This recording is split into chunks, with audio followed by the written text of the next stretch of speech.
the handsome liberal, still out in the Atlantic, but this is the last day. Hey, bro, where's my invite? Go ahead and put it through, Gerald. I'll send you. Oh, you mean here on the ship? Then that's different. That's different. Is yes, Tim, in Wi-Fi is still quite costly on a cruise ship. Yes, it is. It is very cruise. And real quick in the comments, I see someone asked, Yo-Yo says, where are we going? Well, it's over. We're headed back to the good old US of A. So we're headed back home, back home. So it is what it is. The good stuff is already over with. But I want to make sure the box and everything is working. So I'll go ahead and try to bring up the one and only Mike, the boss. Good afternoon, Mike. What's up? Oh, look at this, boy. Look at this. Boy, you got to turn on your Jamaican or Haitian accent since you're out there on the Toronto, man. Oh man, I have no acid, man. I have no acid, man. Just another black man at sea. Another black man at sea. Beautiful, man. You look a little bit like Isaac anyway. But anyway, No, Isaac would have been a modern day Herschel Walker, Byron Donalds. Where- where- so listen, I'm going to get it started. I find it interesting about this indefinite ceasefire. okay, talk to me. Right? So now have, we have an indefinite ceasefire, which means we're just going to be sitting here. This is what we're doing now. We're just sitting here. I told you, Tim, if there's an indefinite ceasefire until Iran comes to the table and they say they're not coming to the table, what the fuck are we doing? Yeah, and I was going to ask that is because Trump is calling for a ceasefire, yet Iran is still talking about revenge and talking about stopping ships. So it seems like Trump is not reading from the same playbook as the Iranians. Let's figure out how the fuck he's going to get out of this. Like I told you, there's no soft landing on this. How See, and that is one of the topics of the show today. How do we get out of this? I mean, it's a conundrum, it's a clusterfuck. I get what you're saying, but how now there's probably no good way to end this. Let's say, for instance, you, Mike, had been blessed with the unfortunate position of advising the president. And Debo, appreciate the hat mustache. Thank you very much. How would you, Mike, if you were the advisor to our president, what would now, I know you got to give him some bad news, but what would be the least course of damaging exit for Iran? What would you tell him to do to get out of this? a couple of caveats before I answer the question. Was I his advisor before, or am I coming in after the fact? We just got rid of the biggest loser we've ever had in the history of advising. He turned out to be a rhino. We had to get rid of him. We put you in because we know you'll do what's best for the nation. But unfortunately, I would have to tell him, listen, you're gonna have to make some concessions here. You're literally gonna have to go back to where we were before you took us out of the agreement with Obama. So you're taking us back to the. So you're saying you're telling me that the bloody Obama deal is where you're trying to take us back to. Not going to listen.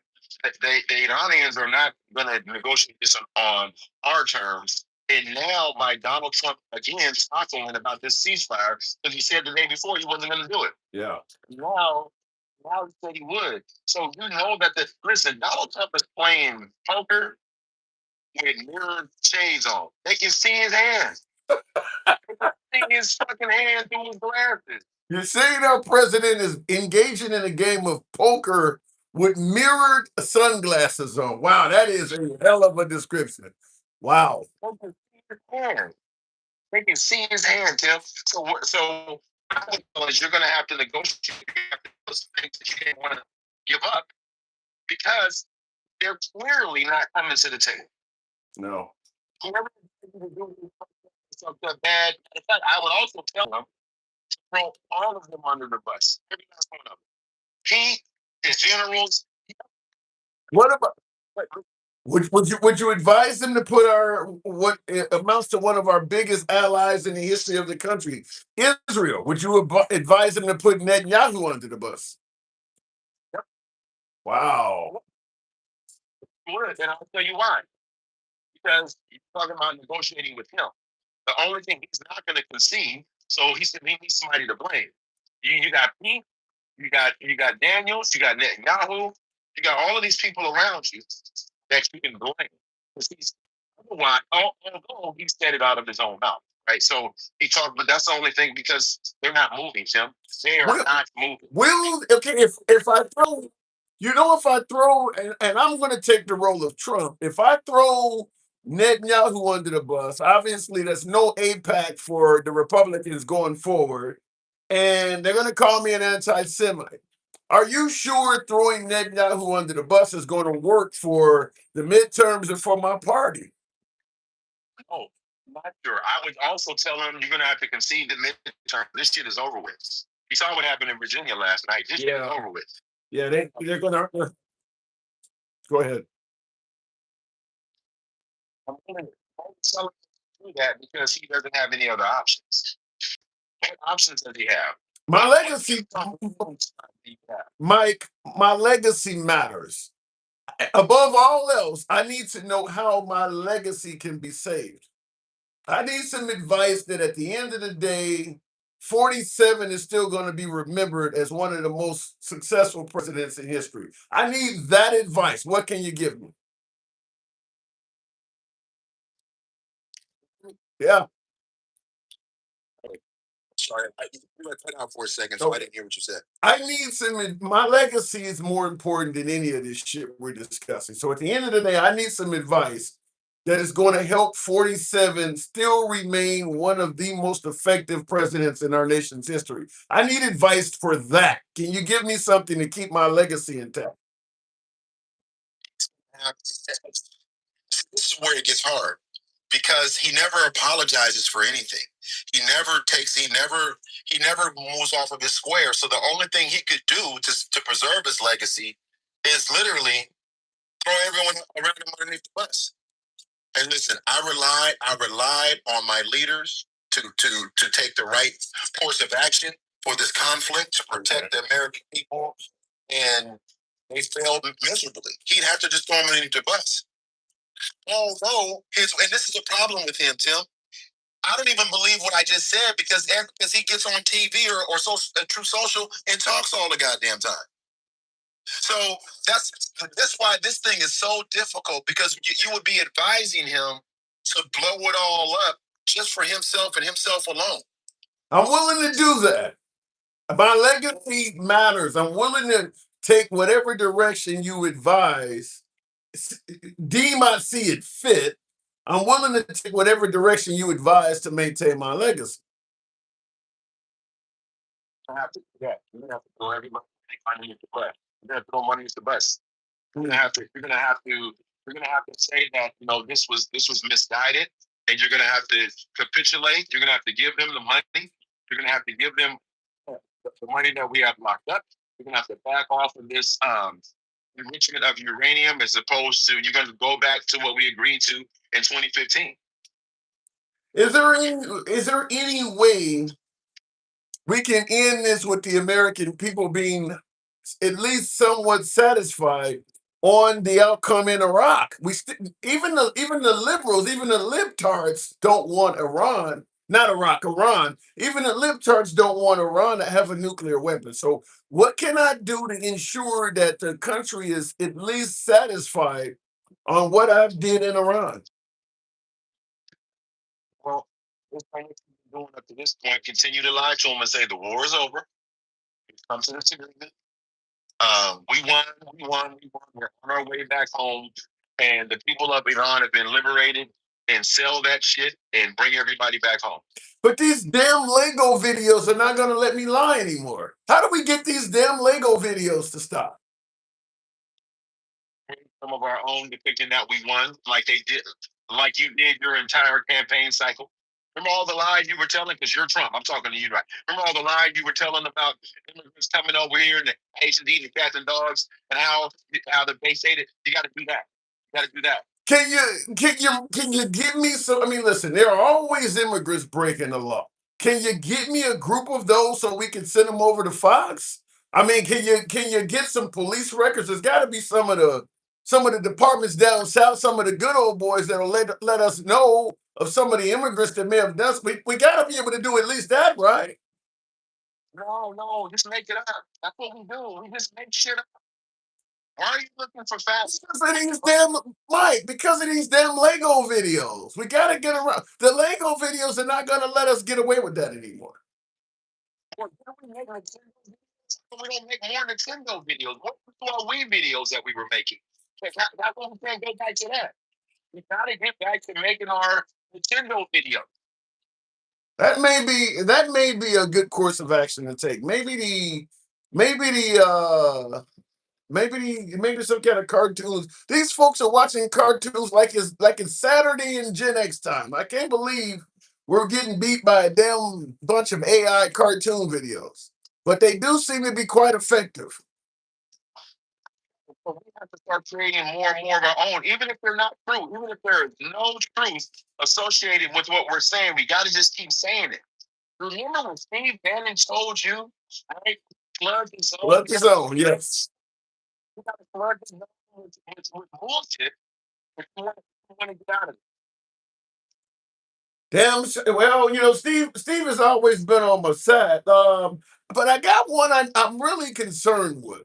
This damn Tucker got online and actually apologized for all the support and help he's given me. How the hell do we get around his base? I mean, he's got over 1 million followers on these damn YouTube sites. How do we get around folks like him and Megan and Candace talking all this shit? Despite all the good we've done for America, how do we get around these folks?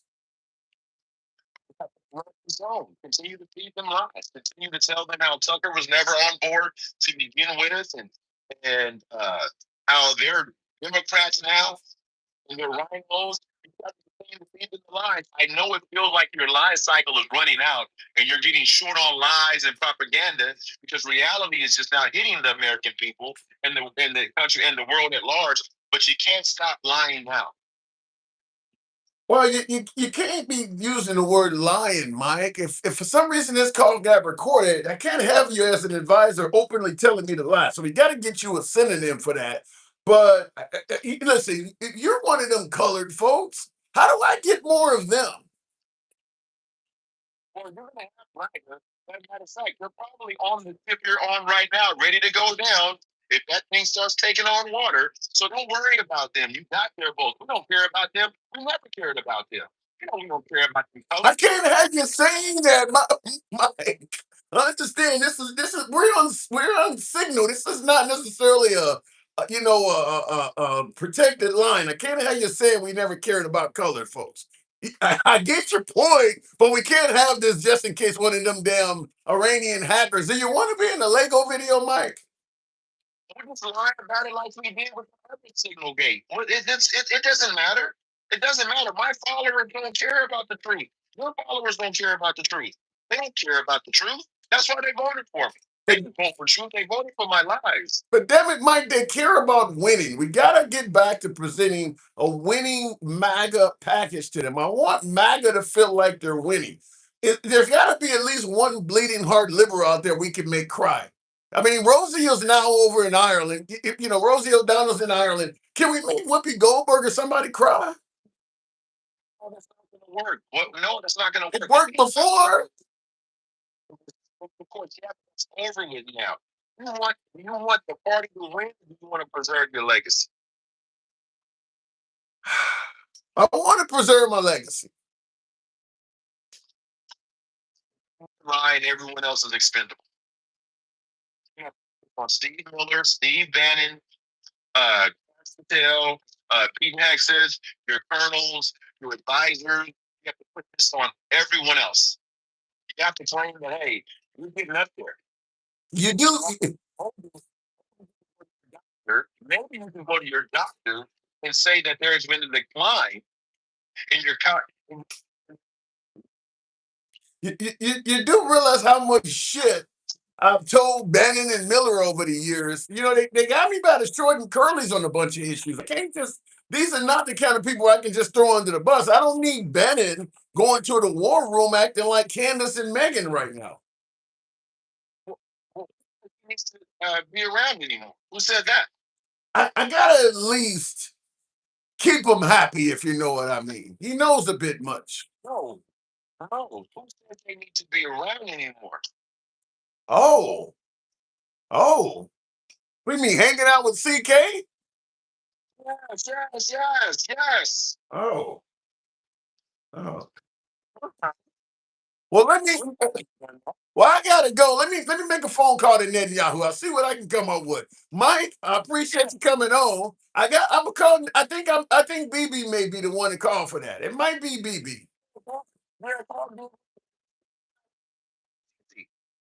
Who the hell CC? Who the hell is CC? I don't know who that is.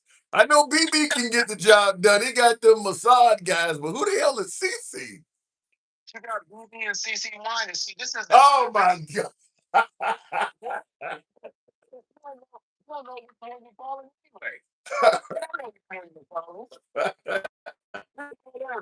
All right, we'll see if we can make a few calls. Mike, I appreciate you coming through. I think that's some good advice. Hopefully, we survive it all. Appreciate it. Good talk.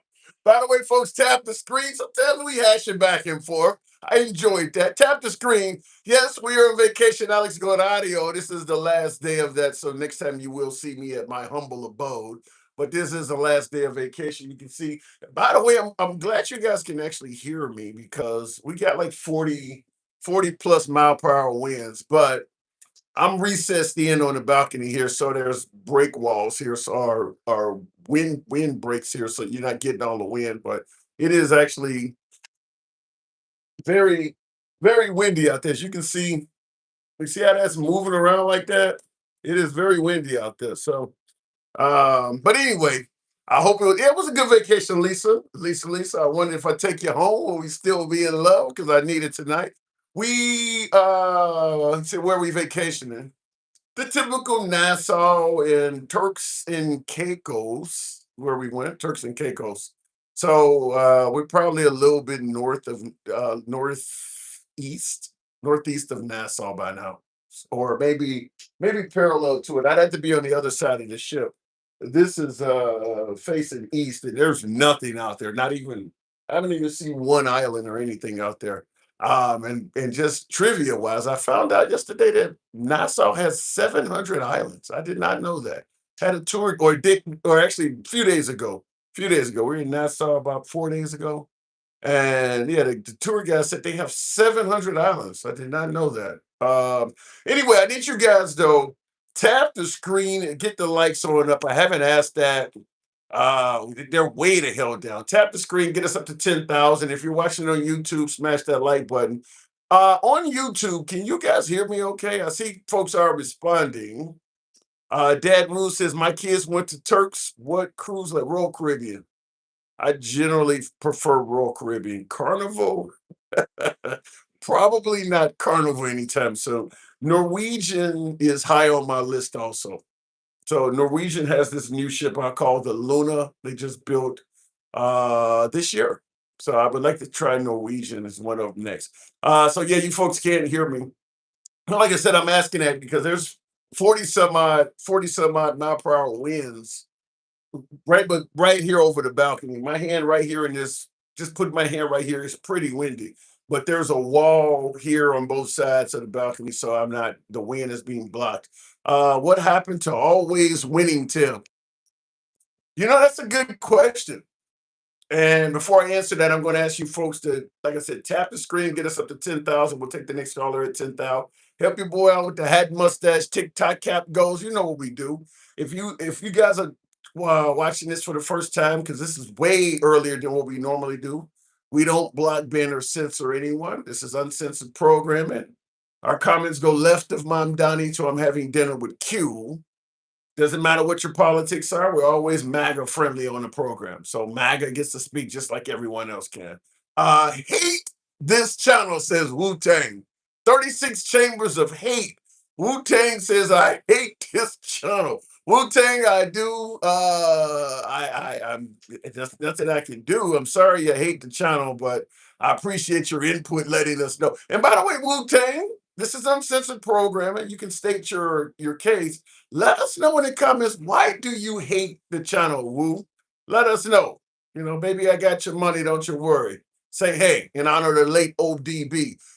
Search Alberta Caprican Common The guy is unlike your candidate. Okay, I don't know who you're talking about. Looking in the comments here, like I said, tap the screen, help your boy out with the hat mustache. TikTok cap goes, if you will. Are we at 10,000? We'll take the next call at 10,000. We'll certainly look in the comments. Sherbert says just bring them up. Hey, good evening, good afternoon to you, Sherbert, as well. I want you to bring Margarine Green to the show. Shadow, who is this Margarine Green that is coming so highly recommended? State in the comments, Shadow, why are you recommending Margarine Green? And by the way, we'll bring up anybody. It doesn't matter left, right, center, far right, far left. We don't block, ban, or censor. You can be critical of anybody, including yours truly. It's free speech. So we'll bring anybody up. But let me know. Let me know why. Nobody knows, Tim. What is this says? Somebody said nobody knows. I didn't see the rest of that comment because the screen popped up. Anyway, I'll continue on. Where are we going? We're headed back to Florida. We've traveled about 900. I think the television said about we've traveled about 900, almost 1,000 nautical miles so far. So we've covered some distance, especially when you consider a cruise ship is only going, you know, 20 at max, 20, maybe 25 knots, not very fast. We've covered a lot of nautical miles. Let me go back to are we at 10,000? We're getting close. Tap the screen and get the lights on up. We'll certainly bring up the next guest. Um, the Island Man. No, not the Island Man. I'm just regular Midwestern American, a Midwestern American that happened to be at sea just for the week, just for the week. So we'll see back next week. We'll be right back in landlocked areas of the country. Looking in the comments, by the way, and like I said, smash that like button if you're watching on YouTube. Are we at 10K? Yes, we are at 10K. We'll go to Gerald MC. Some kind of decent way. What's up, Gerald? Good evening, good afternoon. Welcome to the program. What brings you on today? Sir, thank you. Why that accent? You'll get popped by ice when you come back to the country. Oh, not the block man, not the block man again. Yet again, I get. I read an article. I read an article just this morning about two Hispanics that are talking about how difficult life is in the Congo. They got deported by ICE to the fucking Congo. Yeah, yeah. That's so. What they're doing now. Yeah. So what they're doing now. They were seeking asylum, suggesting that the cartels are trying to kill him or whatever. One of the guys was like, I've been gone for 8 years and I'm just hoping that what I left behind is not still after me because he's working with his government. They're trying to get him back from the Congo. Yeah. Yes. Yeah. That makes absolutely no freaking sense. But hey. He was like, I never thought I would see Africa this way. I know. Yeah. Africa. That makes no sense. So what I have been asking is there any good way to end the Iranian conflict? Any way that would be satisfiable to the American public? Maybe keep Trump in some sort of a good light. From Trump perspective, you know, escalates. He can say, "Oh, I'm the peacemaker." Even though he started the war, he'll be considered a peacemaker by his followers. I don't think there's anything that he can do that's going to help him with people who don't follow him. There's nothing there. Inside, you just made a whole nother generation of people who hate us. What? And they just continue to hate us. You think about it, no deal in the U.S. is any good for 4 years. You can't make it. It'll be trashed by the next president or changed by the next president. Could be. So why would they even make a deal with us? I just don't see a. I don't see the only thing I could see if I were to say anything that would just leave it at peace in the middle. We have to take it over. Unfortunately, take over. We would have to take over Iran. Yep. Otherwise, we'll be fighting this war, the same situation, the same stuff. 8 years from now, 10 years from now, 20 years from now, because to me, it's a religious thing. It's got nothing to do with the economics. It's got nothing to do with it. It boils down to my God is telling me to do this. Yeah. And there's no way that's going to go on for generations and generations and generations. I'm not going to be able to change to democracy. Look how many times we've tried to change countries to democracies. They've all failed. So what about this whole claim that the protesters were rising up and they wanted a democracy, rising up against the Ayatollah, trying to take their country back? How many of them are dead, and how many of them actually been successful at doing that from a country that's been over them for so long? Iraq. What's going on with Iraq? We said, okay, we went in here, we're going to change Iraq. They still, they're, I hate to feel this way, but for hundreds of years, they've been trained to be led by one person. And now you take the whole psyche, and okay, now you can. There's some people that can't. Yeah, I mean, there's a lot of Iranian students that come over here. They go back with better ideas and ideals that they want to do, but the majority of them are still the same way. They've got to be led by a single person. It just feels that way. And that single person has to be a religious person. Wow. It has to be in their religious, in their religious, how do I say, in their religious psyche. They have to be led by no independent thinking. I'm going to interpret what God's saying, and you got to follow it. So this has to be done from a standpoint of religion. I mean, is there any way he can at least save the midterms for his party? I mean, after all, Trump doesn't have to run again. Can he? I mean, because right now, just about any political analyst in existence is suggesting the Democrats are going. It's just a matter of to what degree the Democrats are going to be victorious. But they are all saying the Democrats are going to fare better in the midterms than the Republicans. What can he do at least to preserve the midterms so that the Republican Party has something going forward? Around the economy, massive.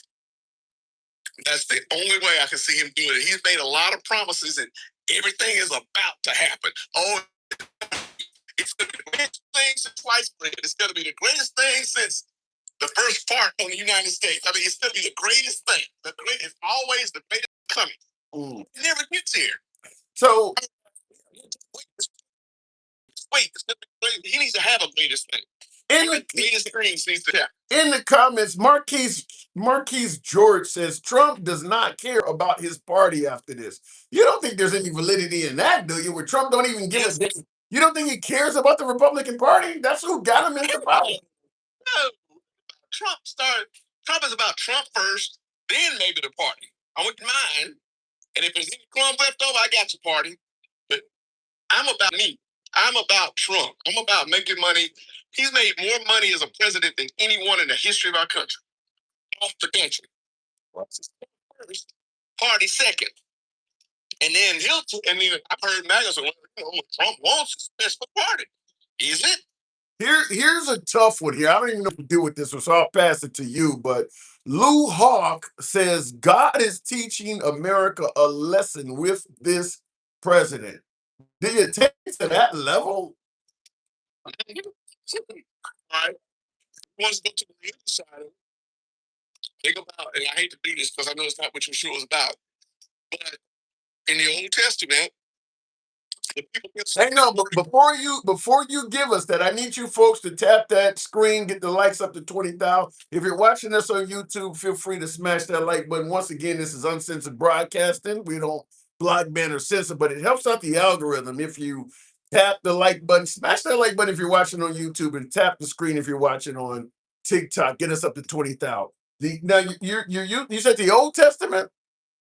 The Old Testament, Jew, they wanted kings. We gotta have a king. We gotta have. They wanted some leader. We gotta have a king. So I let them have kings, and every one of them was was ridiculously horrible. I mean, they were ridiculously horrible, but they wanted that king. But they wanted. So, well, I was told by many on the right that one of the biggest jokes in recent times with this whole No King's Day parade and all this liberals talking about, they said they pointed out if the guy was a king, you wouldn't have a midterms. So were the liberals overstating it a bit, suggesting that Trump was trying to be a king? In my opinion, they're trying to say it's what he wants to be, but it's too hard for him to do it. He can't do it easily. No. He's trying. I mean, women in America just say, F that court. I'm doing what I want to do. Yeah. But the crazy thing is, it wasn't just Trump saying fuck the courts. It was oftentimes the courts and Congress just said, okay, let's let them do that.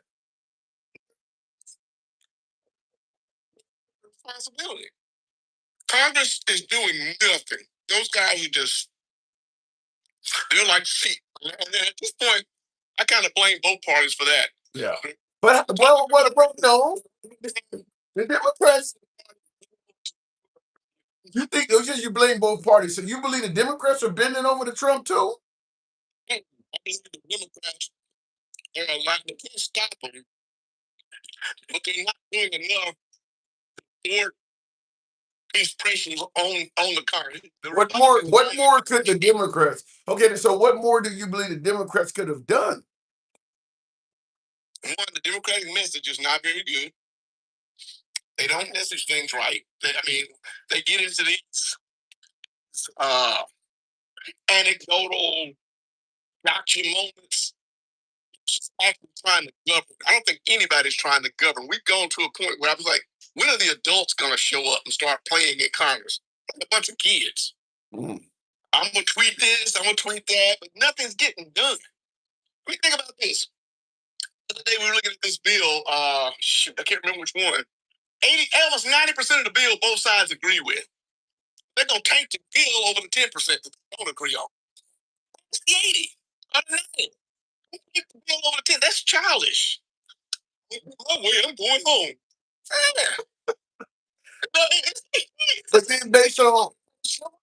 But then based on what you're saying, perhaps that may actually be taken out on the Democrats in the midterms as well. Then the Democrats may, because you're making it sound like the Democrats are not much, they're not very much more, if I can say this right, they're not that much more effective than the Republicans based on what you're saying.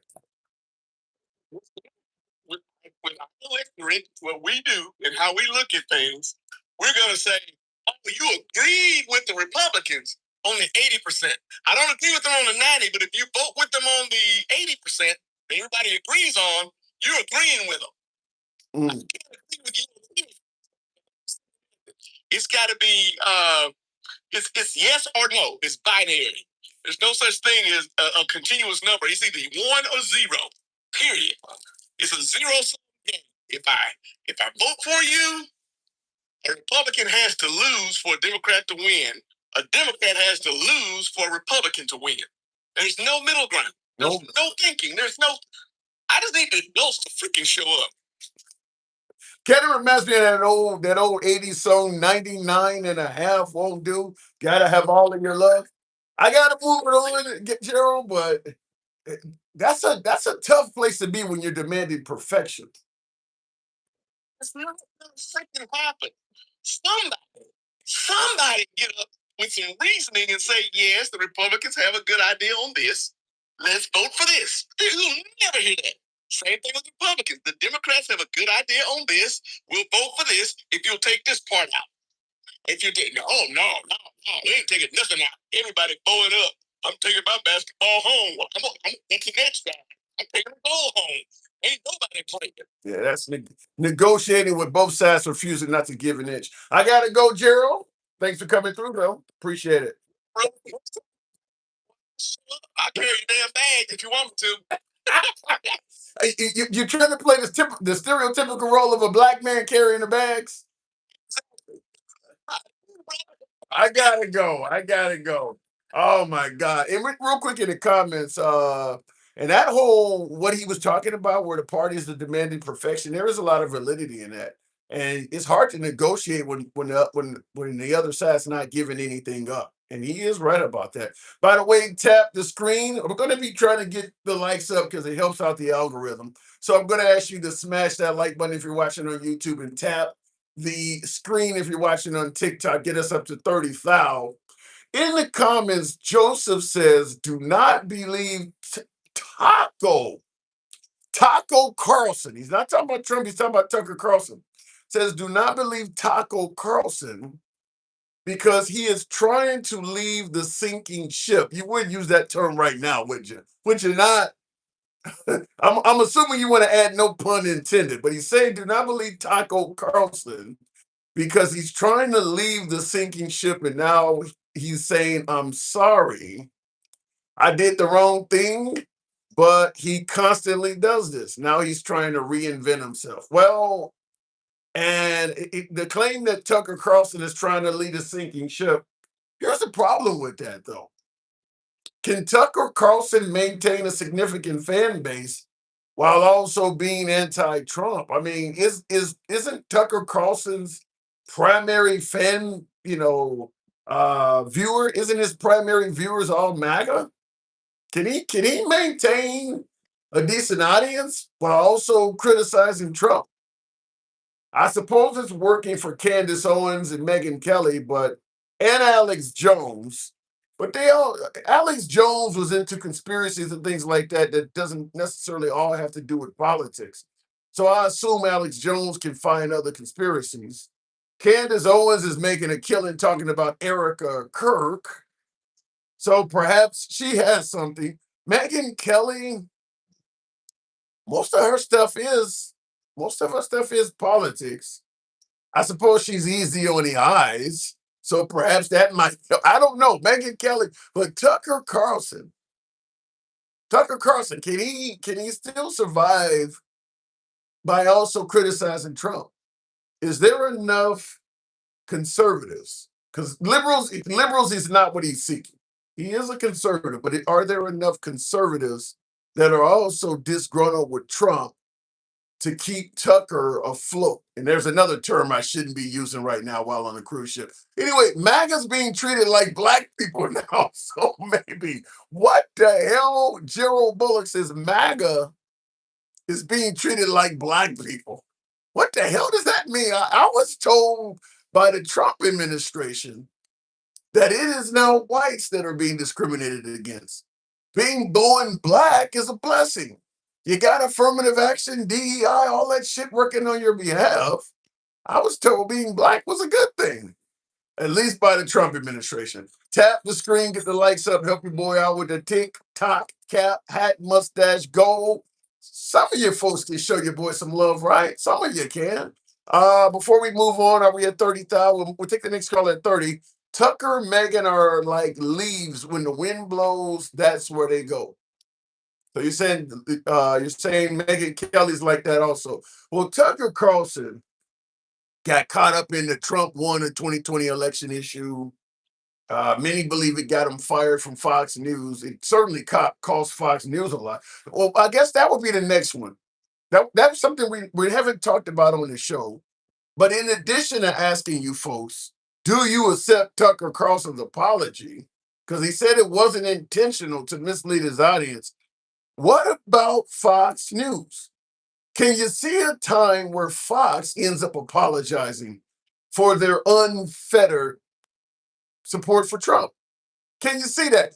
Brandon Johnson, appreciate the TikTok caps. There's some love out there somewhere. Thank you, Brandon. But can you see a time when Fox News, if I don't, I guess I got to use this term because I saw it in the comments. I don't like using it right now. You'll understand why. But if the Trump ship sinks, I don't like using it. But if the Trump ship sinks, can you see Fox News trying to protect their image? Where do they go if Trump goes out poorly because they have, similar to what you heard Tucker Carlson say, they have been promoting and supporting Trump the whole time.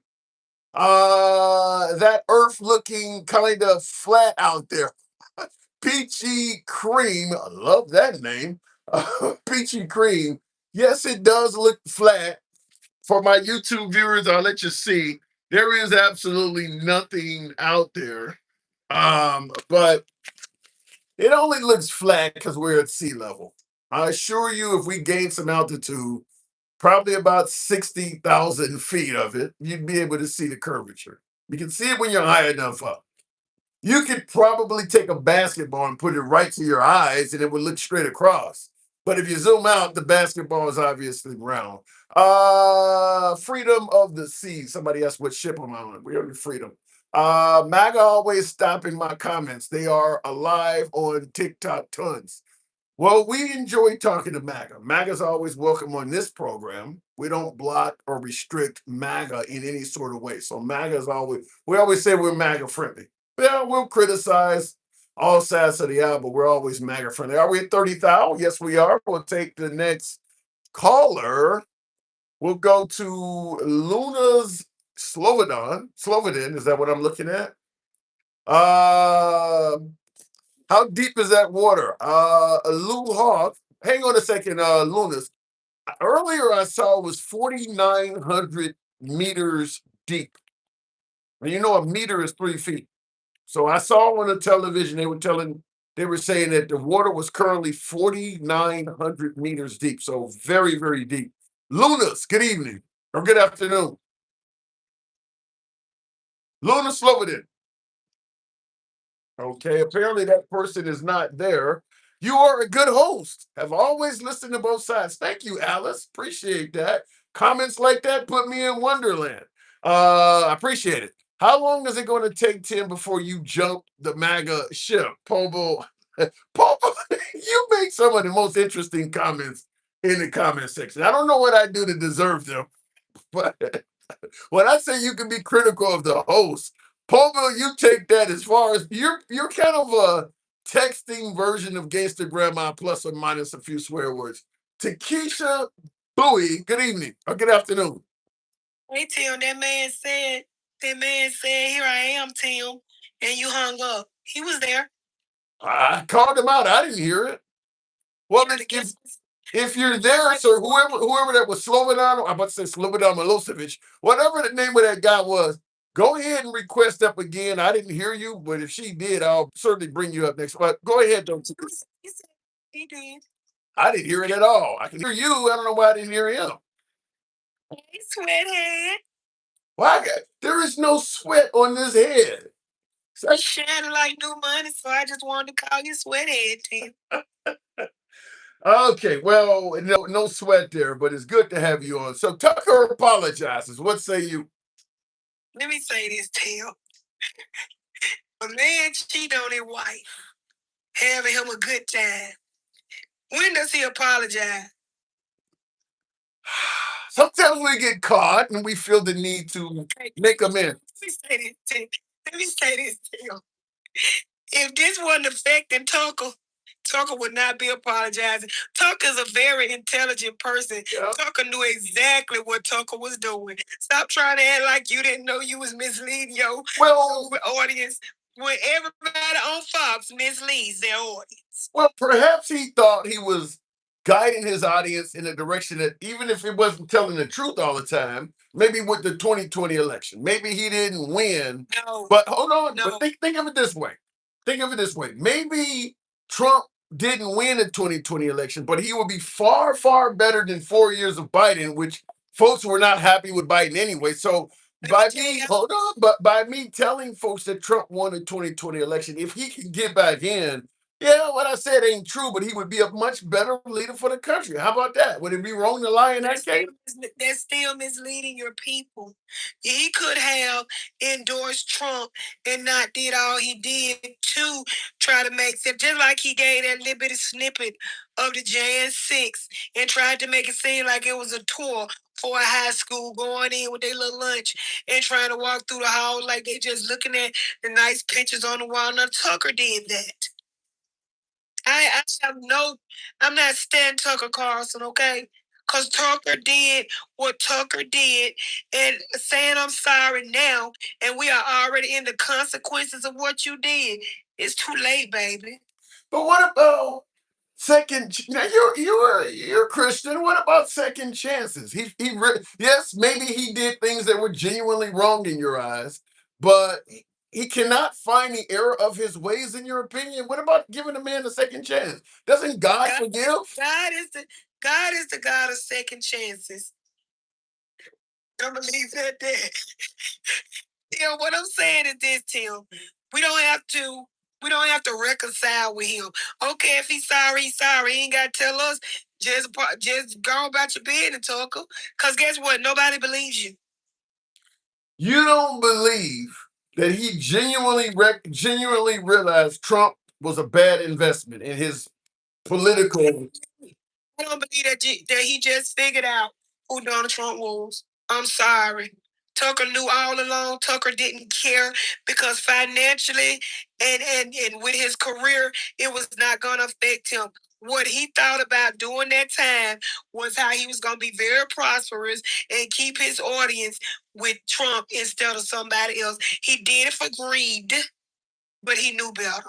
Well, how about this? In the comments, Timothy Turner says, "Congratulations to speak the truth. What is happening?" You don't at least give him that. He, regardless of how you feel about him, at least he is now on the same side as you, perhaps, advising folks that Trump is not a good politician. Do you? I mean, is that? Let me say this to you. Guess what MAGA called him? Guess what MAGA calls Tucker? A traitor, probably. Yeah. Guess what they call Tucker? Probably a traitor. A liar and a traitor. So what? So what purpose does that serve our party?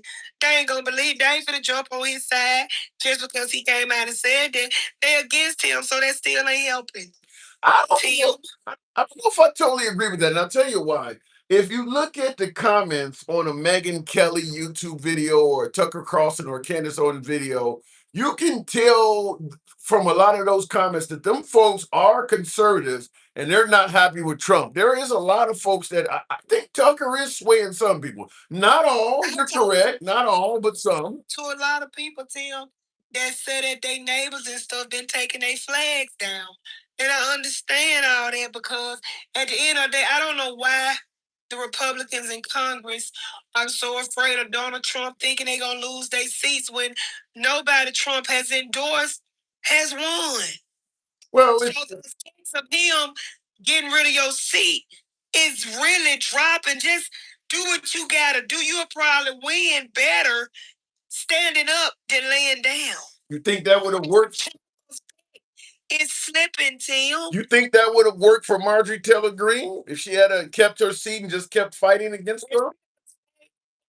The people that was for those files would have been on her side, Tim. All they got to do is wait it out. I keep telling you, every giant has a great fall. Trump is falling. Now, you just sat up there and made him the Bible study teacher. What was the purpose of him reading at the Bible last night on TV? I mean, and look, because look, he is Jesus, says the photograph. I mean, well, doctor. He's a physician, but I don't know. He stated recently that he is a newly found Christian. So, yeah, you know who else quoted scripture and quoted it straight to Jesus? Don't tell me that. Don't tell me. He took Jesus up on a high mountain and quoted scripture to Jesus as if Jesus didn't know the word. You know who else tried to act like they were so full of the scripture and the laws? Ooh. The Pharisees. And what did they do? Paid Judas 30 pieces of silver to kill Jesus. So, Tim, I don't want to hear about nobody reading no Bible like it's to run on sentence. There was no punctuation in that read. There was no anointment in that reading. There was no conviction in that read. And they could have kept that read. You gonna read a scripture about humbling yourself and turning from your wicked ways, and you around here full of pride and around here taking out these folks, baby, bye. Can you get a man baby steps? Sometimes it takes time. Tell me why I can't give him baby steps. Tim, say something good about the Democrats. Oh man, God, they stand for a lot of things. What do you want to call? I'm for a minimum wage increase. I believe in pro-choice. I do believe in, even though I believe in some common sense gun laws that they support. I believe in unions. There's a million things I would say. Hold on. Ask Red G, what did I lie? How did I lie on the Bible? He said, why she lying on the Bible? What did I say that wasn't true? Well, I will pass that. I'm going to admit that I'm not knowledgeable enough to be in that conversation. But since you asked, and since he said it, Red G, you do state why she lying on the Bible.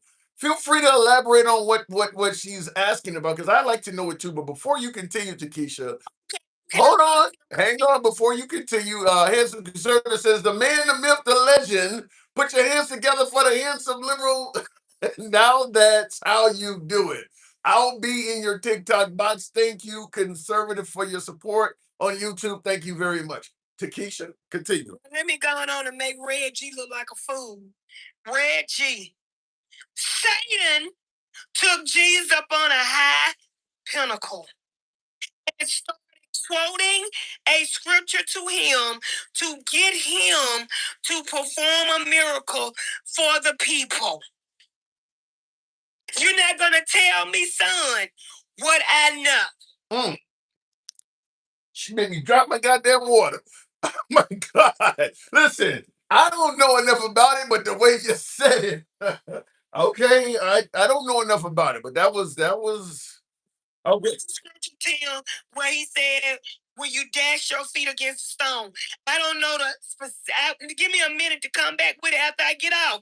And I'm going to tag Red Dog in the exact passage that tells us when Satan did it. That's what you're not going to do, is make it seem like I'm lying. And I'm going to give it to you. And I see on the Easy Ezra says she didn't lie. Call the book chapter verse sister. So you got some support that actually agrees with you. I get off here. I don't have to lie. I know the word.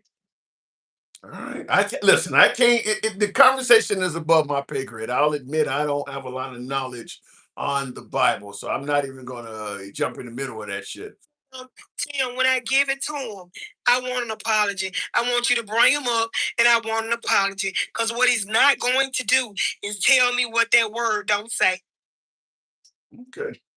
All right. I'll wait, Tim, back to what we were talking about. 'Cause one thing folks ain't gonna do is tell me I don't know the word of God. Let me ask you about something. Speaking of the afterlife, let's talk about life after the current commander in chief.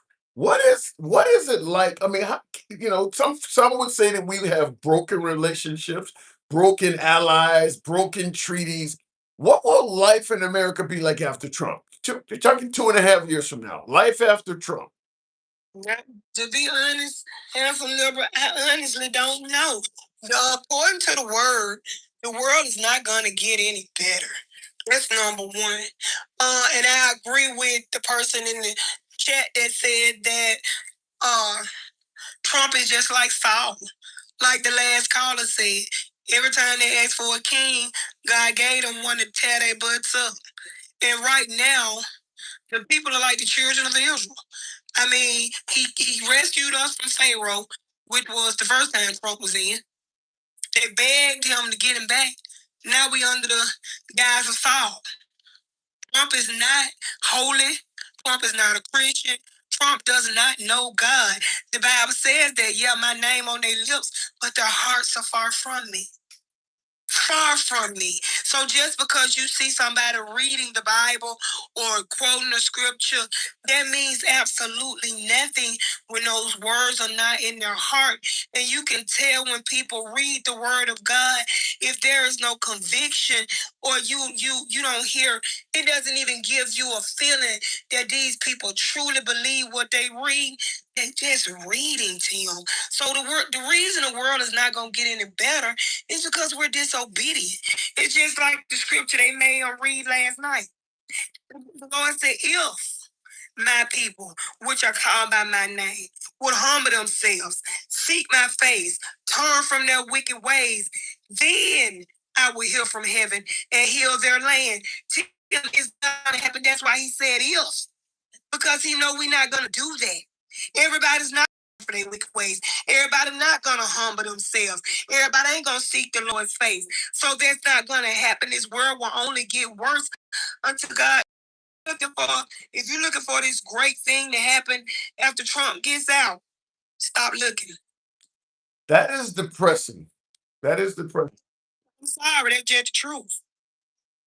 But did that exist before Trump came in, though? Wouldn't everything you have said be applicable even to the Biden administration? What you mean? I mean, has Trump changed us as a nation, even in the eyes of God?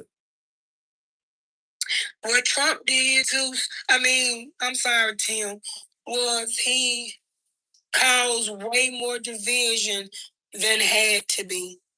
What Trump did was he put a mirror up to people that usually wouldn't look in one and made them see who they really are versus, like Tim, they say all the time, the greatest divider. But they can never tell you how he divided the country. How did he do that? We can surely say that every time Trump gets in front of a mic, it's the radical left. The Democrats this, the Democrats that. There's nothing positive he's ever said about them. He don't even try to bipartisan work with them. Every time a bill come up for bipartisan shit, what he tell them folks? We don't want nothing from them. That's division, Tim. Yeah. Well, He just started this.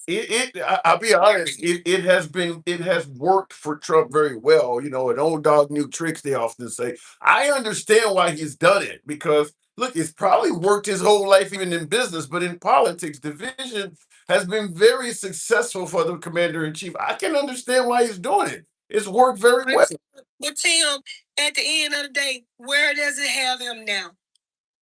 Very wealthy, Takesha. Very wealthy. That money, Tim. I keep telling you, stop worrying about money. Cause guess what? He got all that money. Guess what? He can't do when he leave. He'll take it. If he leaves here right now, what has it profited him, Tim? Absolutely nothing. Because he can't take none of that money with him. He can't take nothing he got with him. But he's left behind a legacy. His name is on the money. Somebody else to ruin. I don't care about no legacy. Whoop the damn do.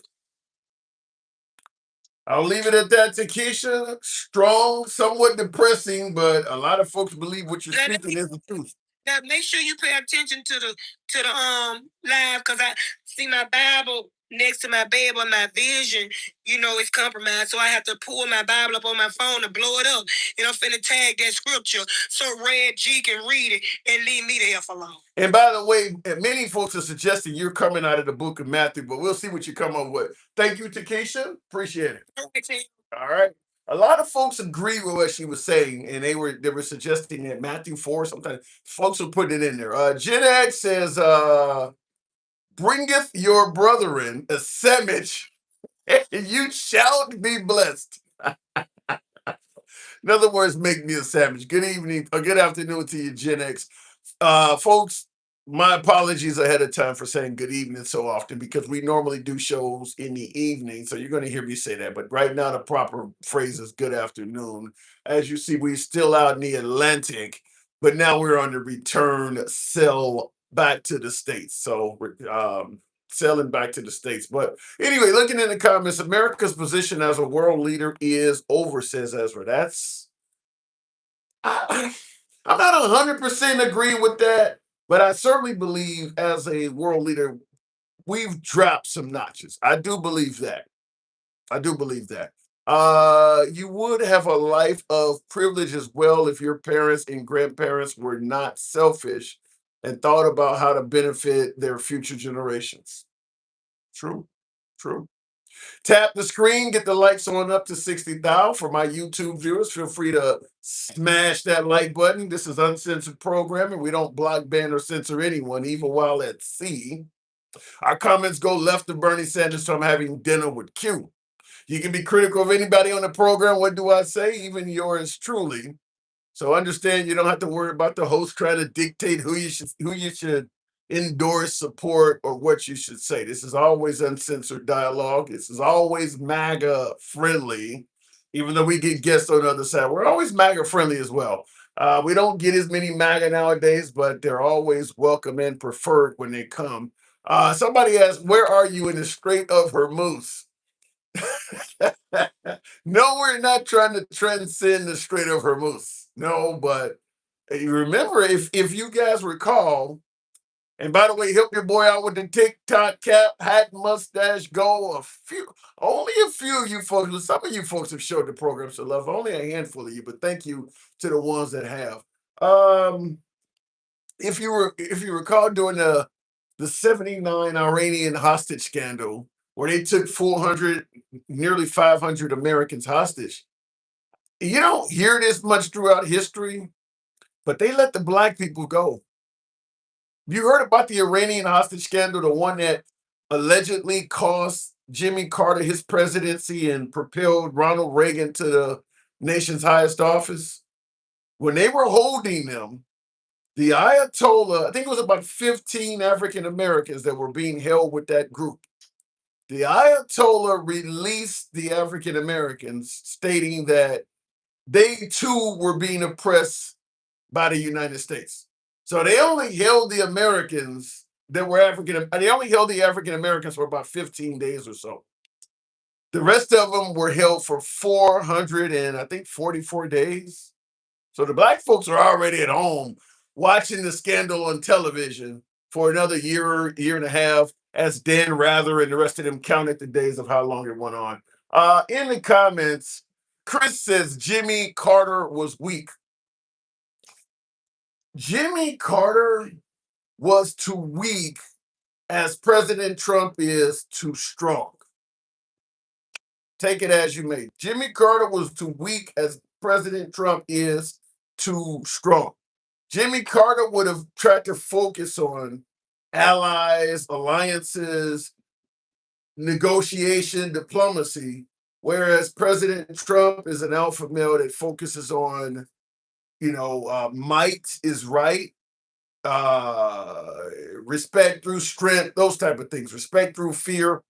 So yeah, President Trump is probably the exact opposite of Jimmy Carter. Looking in the comments, and Chris says, yes, that's true. I don't know if history is going to be any more favorable to that method of operation, though.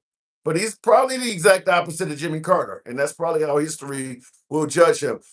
We have been fed propaganda for decades about the Middle East. I believe that, Christine. I absolutely believe that. A perfect example, and tap the screen, we'll take the next caller at 60,000. Get the likes up, smash that like button if you're watching on YouTube. I'll tell you where I believe the propaganda. When we attacked Iraq, the Iraqi citizens fighting on behalf of their country were called insurgents.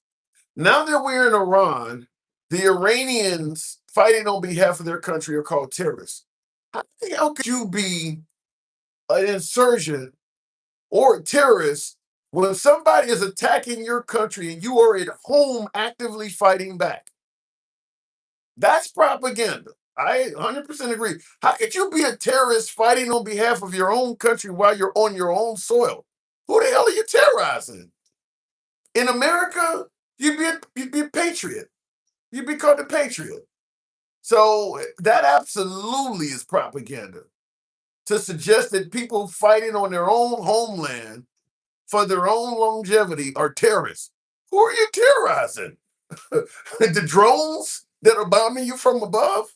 Carter was a decent president. He ranks higher than Trump in ratings. Well, for not to sound like Natasha Bedingfield, but for President Trump, the rest is still unwritten. He still has 2 years left. We don't know what his legacy in terms of where his rating will fall compared to Jimmy Carter. Keep in mind, your ratings are generally more negative while you're in office than after you leave. George W. Bush's ratings have improved since he's no longer in office. And certainly, and I believe President Trump has done a lot for the rankings of George W. Bush as well, because some folks on the left are like, damn, George W. Bush was nothing compared to what we have now. So President Trump's rankings may improve once he's no longer in office. We'll leave it like that. Tap the screen. Danny Dan, thank you for the TikTok cap. I appreciate that. You're the only person who said or thinks fine brass is white. Okay, you guys are amongst apparently talking to each other. 34 felony counts. This is the dumbest president ever, says Wayne Diamond. I don't think he's dumb. I don't. He may not be using his powers for good in your estimation, but President Trump is not dumb. I totally disagree with that. He's not dumb.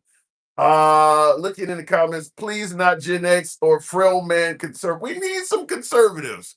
What's wrong with a few conservatives every now and then? We need some of those. And we'll go to the box. We don't see any conservatives. We'll go to does that say Supreme or Supreme? Good evening, good afternoon, welcome to the program.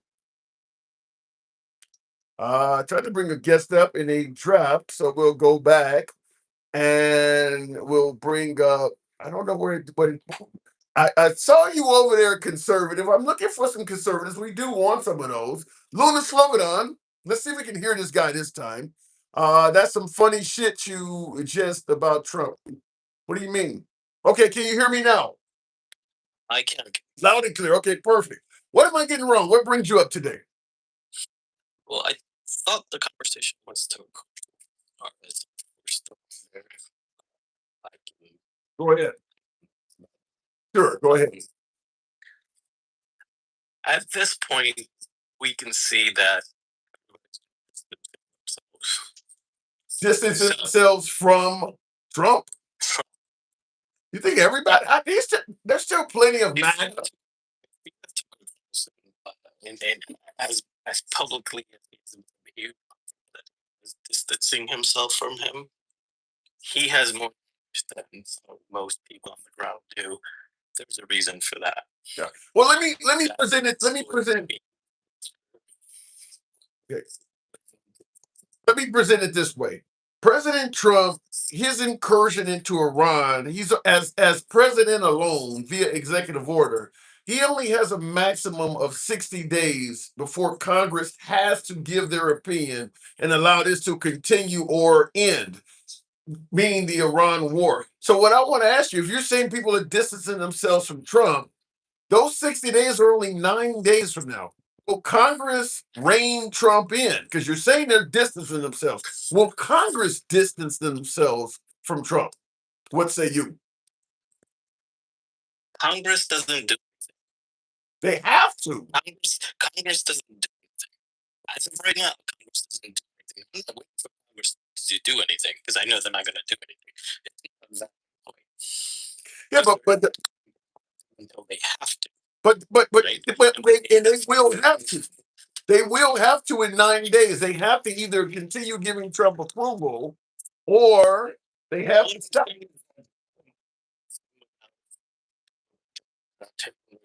Which just allows him to continue his agenda. When it makes time for them to have to act, they will just continue to. Congress doesn't do anything right now for the American people. So you believe that Congress. So you believe that Congress will. You believe Congress will give Trump the authorization to continue doing this? Of course, they've never stood up to him. For anyway, you don't care.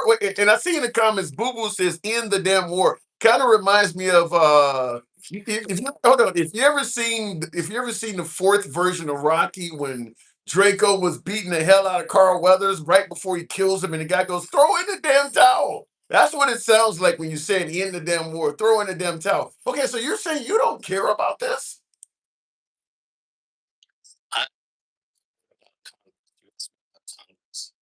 I don't care about Congress because Congress hasn't been doing their jobs.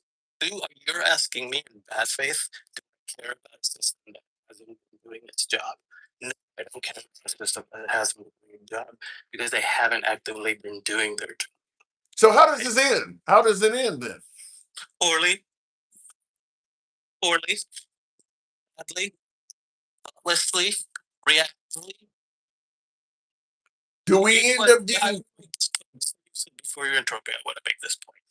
Everyone who has to enter us in the state that we're in economically, um, with our further away from us, with us at war, everyone who has the power and the ability to get us where we are, they can all step away and they will still have their money, they will still have their position, or not be okay. Are people who are in the army who will pay for this, people who are suffering under this bad, people who have lost their jobs, economy, education, government, healthcare. All these systems are failing. Everyone who got us in this situation is going to step away and leave it back for everyone else. I'm going to go now. Thank you. All right. Appreciate it, Lunas. Thank you for coming through. That's a strong statement somewhat. A debate on the U.S. Iran. Oh, that's AI is telling me that. AI has said we're having a debate on the U.S. Iran conflict and President Trump's actions. Share your opinion. And that is AI is dangerously accurate. AI is dangerously accurate.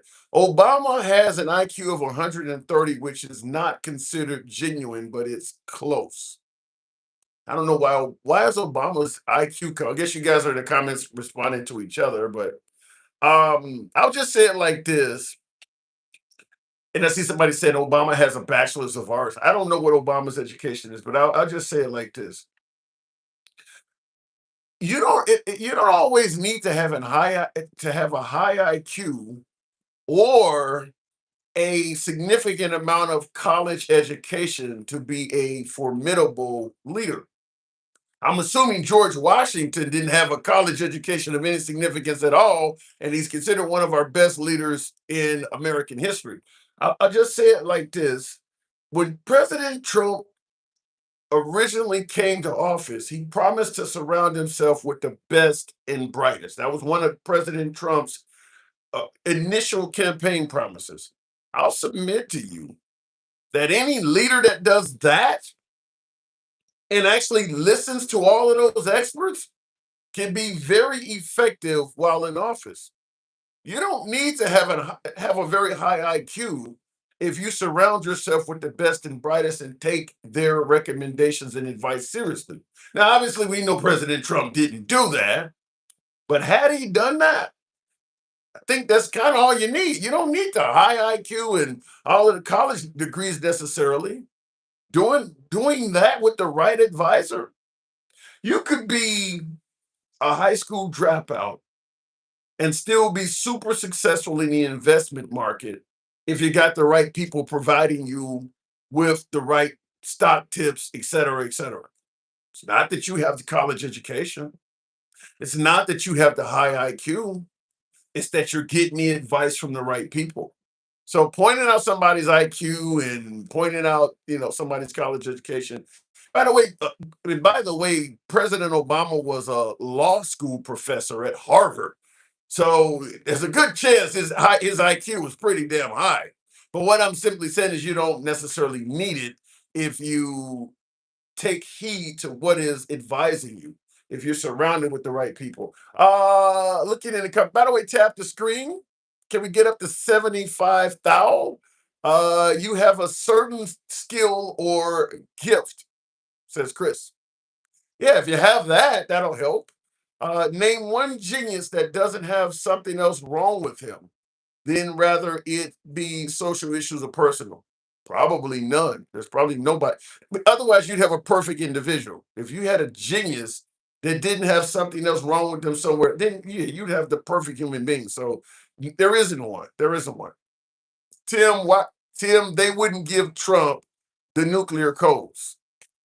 Yeah, but that's because of what I'm saying. Is because they know he is a man that does not take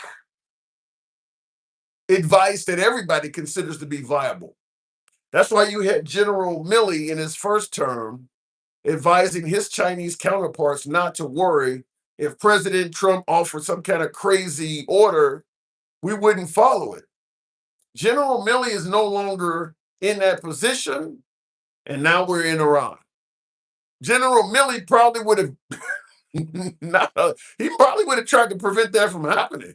Looking in the comments, Timmy Tim, what happened to winning for MAGA? Dupe. I don't have an answer for that. Trump is generally a winner. Deciding to go into Iran was just, listen. You've been playing the blackjack tables or craps or roulette all night. $100 a hand, you're winning constantly. $100 a hand, you're winning constantly. You're thousands up, and all of a sudden you just decide, I'm gonna put 100 G's on this next roll, this next hand. You're on the roulette table, this next spin. I'm gonna put 100 G's in the middle, 100 G's on black, and you lose. All of that winning you've done all night, it's gone in a flash. I really believe that the invasion of Iran is akin to putting 100 G's on a single spin. Had Trump not invaded Iran, the price of fuel would be probably $1.50 less a gallon right now in America. I don't know where groceries and some of the other things would be, but he's lost a hell of a lot of MAGA that would still be on board, plus or minus a few pictures of him posing as Jesus and arguing with the Pope. So I do believe probably the last month for Trump has been some of the most damaging times in his presidency. He said, "Stop fluffing." I'm giving you my opinion. Real quick, name what cabinet person is next to leave or get fired? Cash Patel, um, Tulsi Gabbard, probably one of them. Cash Patel or Tulsi Gabbard would probably be next. I think it's worse because he was warned of the consequences. That's what I mean when I say you don't listen. Get us up to 80,000. Tap the screen, smash that like button if you're watching on YouTube. Once again, help your boy out with the damn TikTok cap. Hat mustache goals. Some uncensored programming. We'll go back to the bots. We'll go straight to the handsome conservative. Maybe conservative, maybe you can correct me. What am I getting wrong? I know I got to be getting something wrong, right? Well, that's easy. You're a Democrat. What you need to do is come over. Maybe we have no conflict. Some would say your party is not looking really good right now. Well, some people would say that we did a moon landing. That doesn't mean it's true. But being candid, you're not, even as a conservative, you're not particularly happy with Trump's performance, are you? I'm loyal. He's the president. That ain't what That matters. yeah, it does No, matter. see how I went around that? Yeah, you went around that question similar to how a lot of Trump appointees have went around the question of who won the 2020 election. Well, the Electoral College appointed Biden, and they've kind of tried to go around it. But what I'm asking, the reason I'm asking is you're telling me to come over to the conservative side, but if you can't even give your own strong support behind the guy that's leading your side, why would I come over there? Well, okay. Look, the truth is, we're at war right now. So I mean, I think there's going to be an invasion. I've already told you that. So I'm going to back it. If we go in, we go in. Do you think he made the right decision going into Iran? Do I think he made the right decision? I'm going to say yes because they have nuclear material. They can build a nuclear bomb, and also they're getting supplies from China, Russia, and shit like that. So, oh, and North Korea. Do you believe that that's going to change after this invasion? I mean, you said the nuclear material, getting assistance from the Chinese and some of our other adversaries. Is any of that going to change now that we invaded them?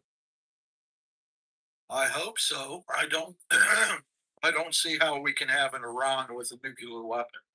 I just don't see They it. didn't have They one have before so we many went in. weapons. Yeah, they don't have one before we went in that we know of, but they're getting shit all the time from North Korea, Russia, everybody who's a part of BRICS. They're all loading up on weapons and nukes and tanks and planes and missiles and yeah. I mean, I think at this point we're going to go in. So you see us putting boots on the ground. I don't see a choice. If he comes back and he doesn't do anything, he's going to have a black eye that he can't get rid of from his party. Okay. So I don't see a choice. He put himself in a position where he has to go in. But even if he puts boots on the ground and and is able to successfully achieve what you're suggesting, setting back the Iranians' nuclear ambitions for decades, but we end up losing a few thousand military personnel, is that considered a success, or would that still be a black eye? That give him a black eye. Well, you said if he doesn't do it, it's gonna give a black eye to his presidency. I'm saying if he does do it, but it costs the lives of thousands of Americans, would that be a way around the black eye? Or would that still be the same thing, just in a different way? I think it's. I, I guess it would be the same thing. I don't know. I mean, like I said, I think he has to go in. I think he needs to go in. I think he wants to go in. I think that with Israel and America, that we stand a far better chance than if we were just by ourselves, or if Israel was trying to do it by themselves. Do you actually believe what Netanyahu and the Trump administration both said, that they were indeed only weeks away from obtaining a nuclear bomb? Do you believe that's actually accurate information? Yeah, yeah. They've been, they've been. Here's the problem. They've been saying that for years. To be perfectly honest, there's been president after president saying that for years. So yeah, it was since multiple presidents on both sides have said it. I believe that they were close to getting a bomb. Yeah, but Maybe our timeline was off. Maybe we were wrong about when they were getting the bomb. But I do believe they're trying to get one, just like North Korea kept trying until they got one. I'm trying to get a brand new Escalade, but I can barely get a hat and mustache. 20 years from now, I might be still trying to get a brand new Escalade. That don't mean it's going to actually happen. So, them saying that they're trying to get a nuclear bomb, and you got Netanyahu back on video saying it as early as 94, that they were going to get it real close. And now here we are, 2026, some 30 plus years later, and they're still this close. Why do you believe Netanyahu in 20? The thing of it, the thing of it is, I'm a little torn on this. I'm kind of on the paranoid side. I think they actually do have. I think, like everything else, they have it in their bunkers or it's underground or something like that. I mean, they hide their shit just like we do. I mean, we got. I think they do have. I think they either have them or they're really fucking close. So then, but then think about what you're saying then. If you believe Iran already has a nuclear weapon, and despite all the damage that Israel and the United States has done to their country, they haven't used it, then that would show that they're not as irresponsible with atomic energy as we've been claiming they are. All I know is that we can't. We got to be sure, dude. We this is something we have to know for a fact. Do they have one or not? Because I know if they do when they launch it, then they're going to get hammered. They're going to get hammered. They're going to get wiped out. Yeah. So, because Israel has nukes, right? Am I wrong about that? Doesn't Israel have nukes? They don't confirm it, but everybody in the region, I think everybody believes they have. Yeah. So I think that's what it's going to be. I think we have to go in and we have to find out. I think it's going to cost a lot of lives, and I think that's why they put in the automatic registry now for the armed services. I think they're planning to go in. Everything's lining up to where it seems to me like they're going to go in. The automatic registry, you don't have to sign up anymore. You just get called up. The ships, the troops. Come on, man. But I then mean, here, just but then here is the just here's the problem I don't get. Why do we so strongly believe that if Iran became a nuclear nation, they would act irresponsibly? Yeah, we're both America and Israel are leading the charge in suggesting that Iran would be an irresponsible possessor of nuclear weapons. Yet only Israel and America are the ones that are constantly attacking people. Why? What about the possibility that if Iran became Even before this war, I've been saying Iran is crazy, dude. They're just fucking crazy. based on I mean, what? I've been watching uh, all the fucking shit they've done. They sponsor radical terrorism. They fucking align themselves with countries to attack Israel. They supplied weapons to the people in what was it, Gaza? What was that? It was not Gaza. Oh, you know the one that we. I mean, but here's what I'm saying. I'm not hearing anything you said that America has not done itself. Are we crazy too?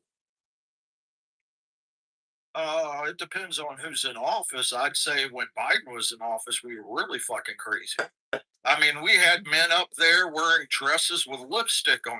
That's pretty fucking crazy. Let me just ask you something. Simple question. You give me you go any way you can with this. I'm uncensored as always.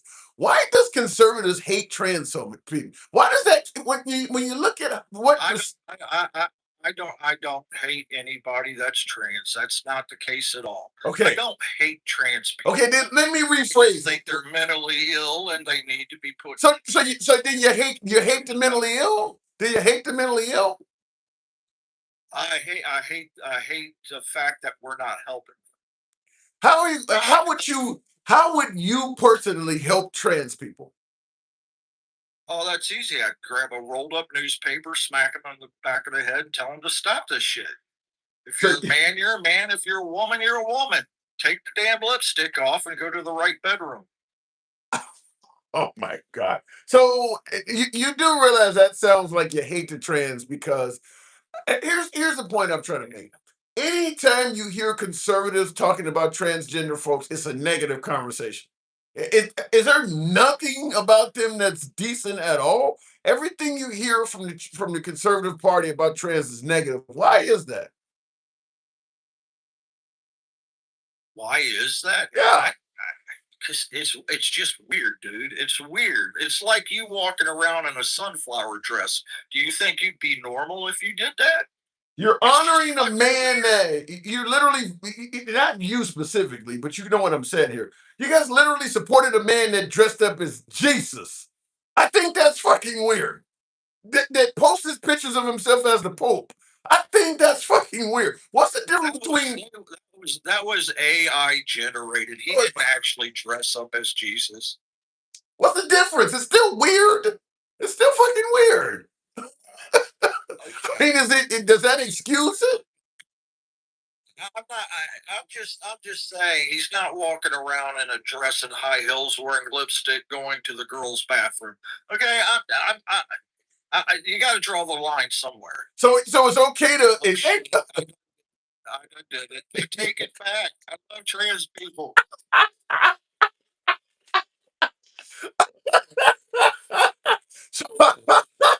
You know what's so weird? Is that white teen men worried about trans people when you don't have nothing to do with them? Do you know what's so weird? Is that you motherfuckers voted in a pedophile that raped little girls and stuff? Do you know what's so weird? Is that you guys don't mind your business. That's what's so weird. And no, they're not mentally ill. My business when they're out there walking the street and I can't help to look at this big hairy bastard with a mustache and a beard is wearing a tutu walking into that's your mom school reading. But that's your mama though. You need to go talk to your mom about that, okay? Because don't come at me and let me tell you, there's trans people out here. Passed away. But go ahead. Well, I feel sorry for her. Yeah. You know what?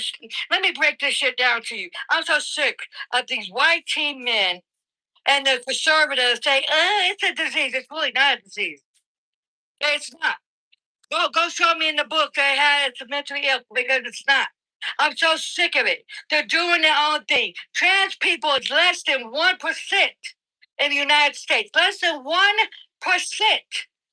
Then let's you know what? But you know what though? But you know what though? You're worried about trans people that don't even worry about you. But you know what is funny though? You guys are undercover DLs because you like getting up in the ass without lube. Because you know why? I used to get paid. I used to get paid a great money for white men. Okay, white men. Okay. Whoa. What did she call me? What did she call me? Thank you for that, M. Bagley. She's suggesting that a lot of you conservatives, while criticizing the LGBTQ community, have sexual relations with them undercover. Break it down. And they like it in the booty. Because a lot of white teen men that are conservatives, oh yes, I got receipts, honey. I got receipts. And I used to be a pegger. Because I used to be in a DN, you know what I mean? Yes, honey. Yeah, I retired. Because I was so sick of seeing the uncooked meats. You feel what I'm saying? They never touched me. But I touched their ass with 8 inches, 6 inches, and everything else. Yes, Tim. Yes, let's go there, okay? I don't want to go there. I'm scared. I'm scared. But let me hear him respond. Let me hear him respond. I'm so sick of these damn men coming up here trashing the trans community when they don't do nothing to them. They just want to live their life. They want to live in their own truth. But you know what? The white tea man that likes to get paid, they don't live in their, you don't live in your truth. Oh, baby, you don't live in your truth. Don't tell me Hold on. Okay, gangster. Hold on, gangster. Gangster Grandma, let me hear him respond. Okay, she put a lot out there suggesting that you guys are undercover lovers of the same sex. First of all, I'm not a flaming homo. Okay, I think yes, that's what she's calling me. Your mama is. Okay, let him respond. Let him respond. I'll give you a little white chocolate. You'd be okay. Yeah, no. No.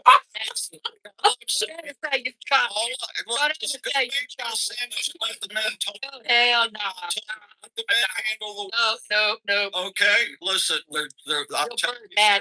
If you're walking down the street, down the street, and you're wearing a dress, and you got a beard and a mustache, and you're claiming to be something you're not. That's not even trans people. What are you talking about, Willis? There's so many of you. How the fuck am I supposed to? You got like 8. What are you? Are you a dog, a cat? What are you today? Did you just call me trans for real? Let me break this down to you. If you can't tell a trans a real woman, honey, this well, for one, you'll never see the. I heard you were a man. I'm just saying. Okay. Now. What? Hold on. Wait a minute. Hold on. Hang on a second, folks. Wait. Wait. Conservative. Are you suggesting that you heard Gangster Grandma was a white man? I'm a man. Shit, then you don't know what place she is. Making her voice like that over the computer. You don't know you're a white man. Okay, so why? And you're hating on your own. God. Some sexual child for you, baby. No, honey, I don't want you to put them in a dick, honey. Honey, no, honey, I'll go straight lesbian on you. Let me break this shit down to you. Let me tell you something. I got a speech impairment. I'll never F you on a bad damn day. I will go without booty. I'll go without jingling before I ever touch the white tea man. I'm never thirsty. I'm never that desperate, honey. This chocolate goes, honey. You can't. If I'm all woman. Because Tim knows I'm all woman, honey. Gangster, get the cock out your mouth so I can understand you. Not your mama, bitch. You don't even know who your mama is. So go bread. Come harder. Hey, come harder. My cousin. I like come harder. Come harder. We don't know who your mama is. Because you're so inbred. We don't know your mama. You don't know your mama. Stop it. Stop it. Your trans friends are why. I like trans people. I do. You know why I like trans? You're probably one of them.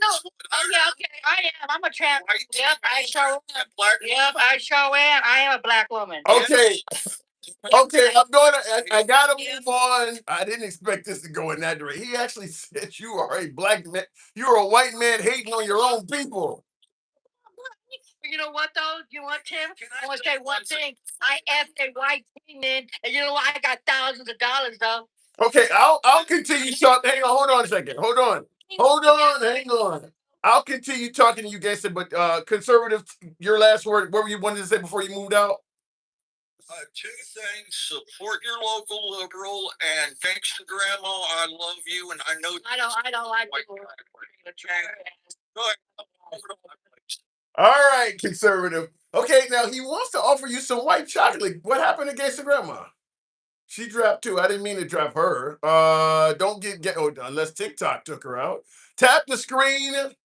Get the likes on to 95 thou. That was interesting. He kind of fought fire with fire, did he not? I wasn't expecting that out of handsome conservative. Wow. God. I'm gonna have to go back because all of my lives are archived on they're archived on YouTube. And that was a God, that was a conversation for the ages. True, that's why I'm here entertainment, says Kurt. I wasn't expecting that. Wu Tang said this is better than TV. You know, Wu Tang, 36 Chambers of Hate. You were just saying you hate the program. I'm glad we converted you over. Wu Tang, welcome to the show. She attacked him first. Yeah, Wood Boy is that says Wood Boy Management? Yeah, Gangsta Grandma pulls no punches. So she did launch the first attack, but he came back hard. He pulled a Trump. He hit back 10 times as hard. The reason they are so concerned about trans is because they question their own sexuality. Wow. I've heard other folks say that. I can't, it's above my pay grade, but I have heard other folks say that. I don't understand. I don't know why conservatives have such a big issue with the trans community. I understand if you don't like seeing a man dressed as a woman or vice versa, and they don't really complain about women that want to be men. It's only about the men. Whatever the case may be, I just say what I often say. These folks represent such a small portion of the population. I don't see why it becomes such a big deal like it does. Even if you don't agree with it, how many trans people do you encounter in your daily life that you actually know are trans? Because understand there are some folks that transition and they look exactly like what they should once they transition. Everybody don't look like Caitlyn Jenner. Some folks transition and you won't know. In that case, I don't know. And Gen X says Tim's running the Timu Jerry Springer show. Well, I'm going to take a moment out to ask you folks to help your boy out with the TikTok cap, had mustache go. Not a lot of love today whatsoever. Just ruining my vacation day. Maybe I need to get back up and get up. This, by the way, because some folks are like, why don't you go on vacation? You know, you're here. Well, this is day 7, I think, or something like that anyway. And there's shows tonight I want to see. And thank you, Lewis. But also, we got 40 some odd mile per hour winds and the boat is rocking so much that it's right now, just for while we're doing this, it's actually easier to talk to you folks than to go walking. I went to the breakfast, the buffet breakfast or whatever, and everybody's trying to maintain their balance because the ship is really rocking back and forth right now. Like I said, 42, I think 42 mile per hour winds we're dealing with right now. And thank you for that, Tally Love. Appreciate that. 42 mile per hour winds, and we're hauling ass getting back from Turks and Caicos. So we're doing probably anywhere between 15 and 20 knots. So the boat's moving. See if you can see how that's moving. So I'm really surprised that you see I can hold it here like that. But when I put it out here over the railing, it's pretty windy out there. So yeah, it's easier to come here and chat with you folks for a few minutes because it is so breezy out there. That's just the wind blowing. Yeah, it is just the wind blowing, but it's hitting a ship that's 15 stories high at at 42 miles an hour. I mean, if you I don't know if you can see behind me or not, but there's a lot of white caps out there. I mean, the ocean. Oh, thank you for that. Whoever just sent that. Somebody just sent me a drummer drum. Appreciate that. But tap the screen, help out with the head mustache go. Follow the program if you're watching on YouTube, or a sub if you're watching on YouTube, and give us a follow if you're watching on TikTok. And we'll be back in there. Thank you. I was about to she fabulous. Appreciate the head mustache. Yeah. But yeah, I don't know if you can see it or not. Well, you can probably see it down here below. I'm trying to do the weatherman thing where I'm trying to point the shit where I'm not actually looking at. But you can see some of the white caps. So the waves are actually white capping. So the sea is not super calm. The sea is not calm today. And it's been that way on all the other days we've been cruising. Just it's been steady as a land-based structure. But today you can tell you're on a boat. Today it is definitely moving around. We say it's so beautiful that yeah, it's nice. In fact, not any land in sight. Sometimes you can see a cargo tanker or a little island way out there. There's nothing. I mean, just as far as you can see, there's nothing out there. Anyway, looking in the comments, they don't mention Iran. They don't mention trans women because they are not trying to put women in men's sports like football or. I don't look. First of all, the transgender people are exceptionally rare, but then when you try to determine how many of them actually are trying to play in men's sports, I don't agree with it. I don't believe that a biological male should be able to play in women's sports. I just stand by what I often say is that it is such a rarity that I don't see why it's something that is coming out of the mouths of so many conservatives. I don't think most people talking about that know a single individual that's trying to do that. I just don't understand why, well, one is too many. Well, give me the one you know that's doing it. You don't even know one. This is completely blown way the fuck out of proportion by the media, by the president, whatever. And I'm talking from a standpoint of something I don't agree with either. If I was allowed to vote on whether a transgender male could transition to a female and play male sports for safety purposes, I wouldn't be in favor of it. Not to mention they would dominate.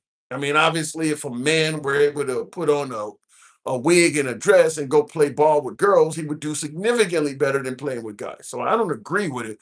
I just think it's such a rare issue.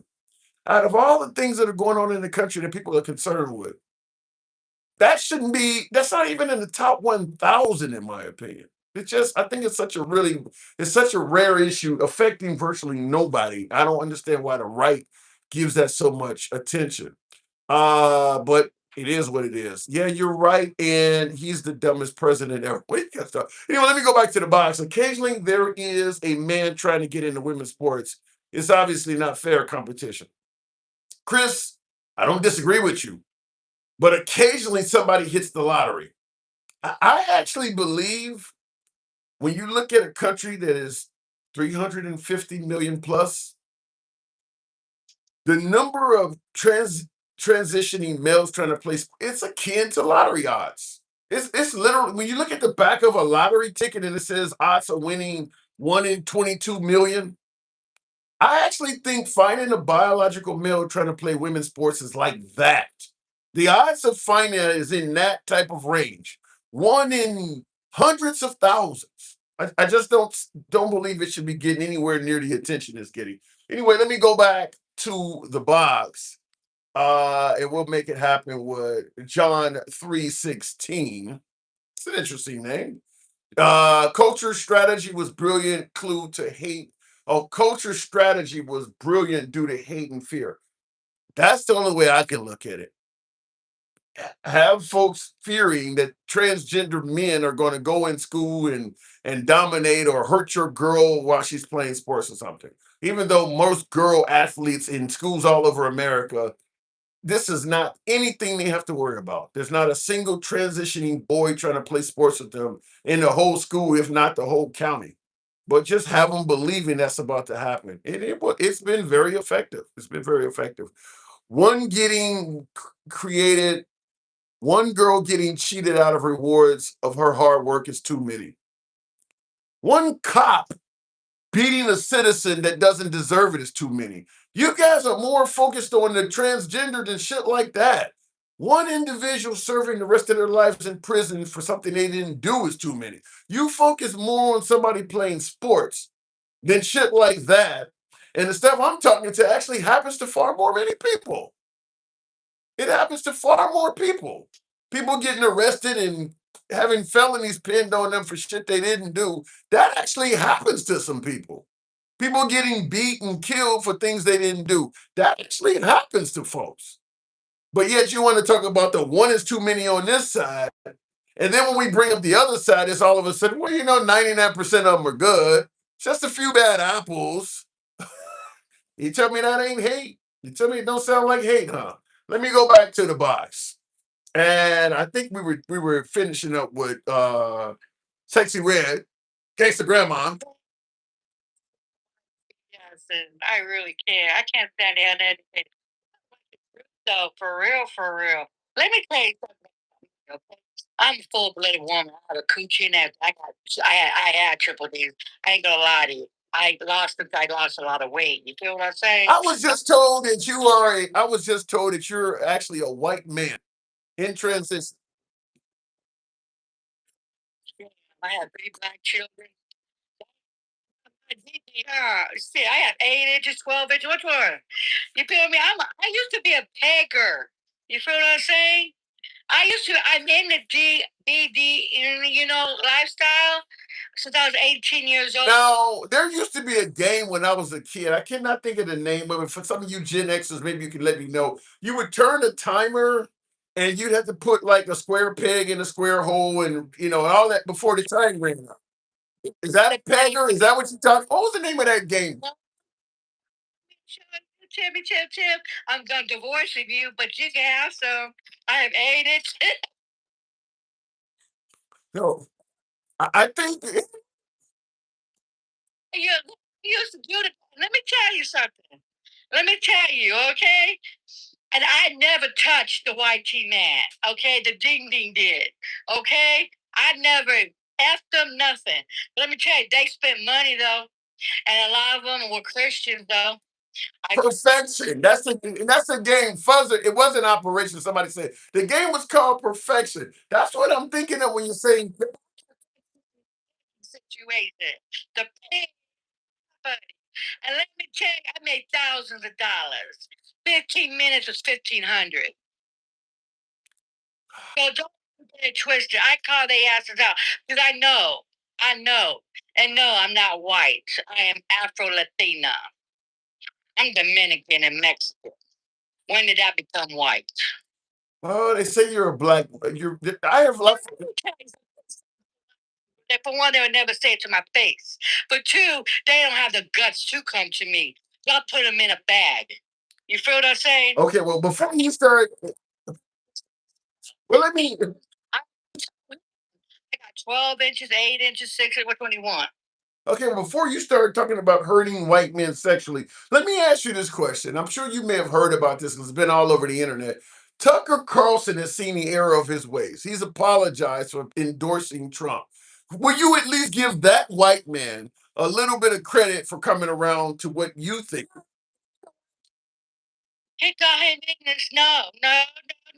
See, let me tell you, I'm a Christian. I'm a freaky Christian. You feel what I'm saying? God's still working on my heart. God does say we have to forgive, right? But Yes. I ain't not forgiving right now. I like to hurt them. So no, no. He's white. So what you're saying is there could be a day when you are more forgiving than Tucker Carlson. He knew. See, this is what I say. Forgive these and yet maybe down the way, like before I get out of line, before I get on my deathbed or something, I might forgive him. But no, because he knew.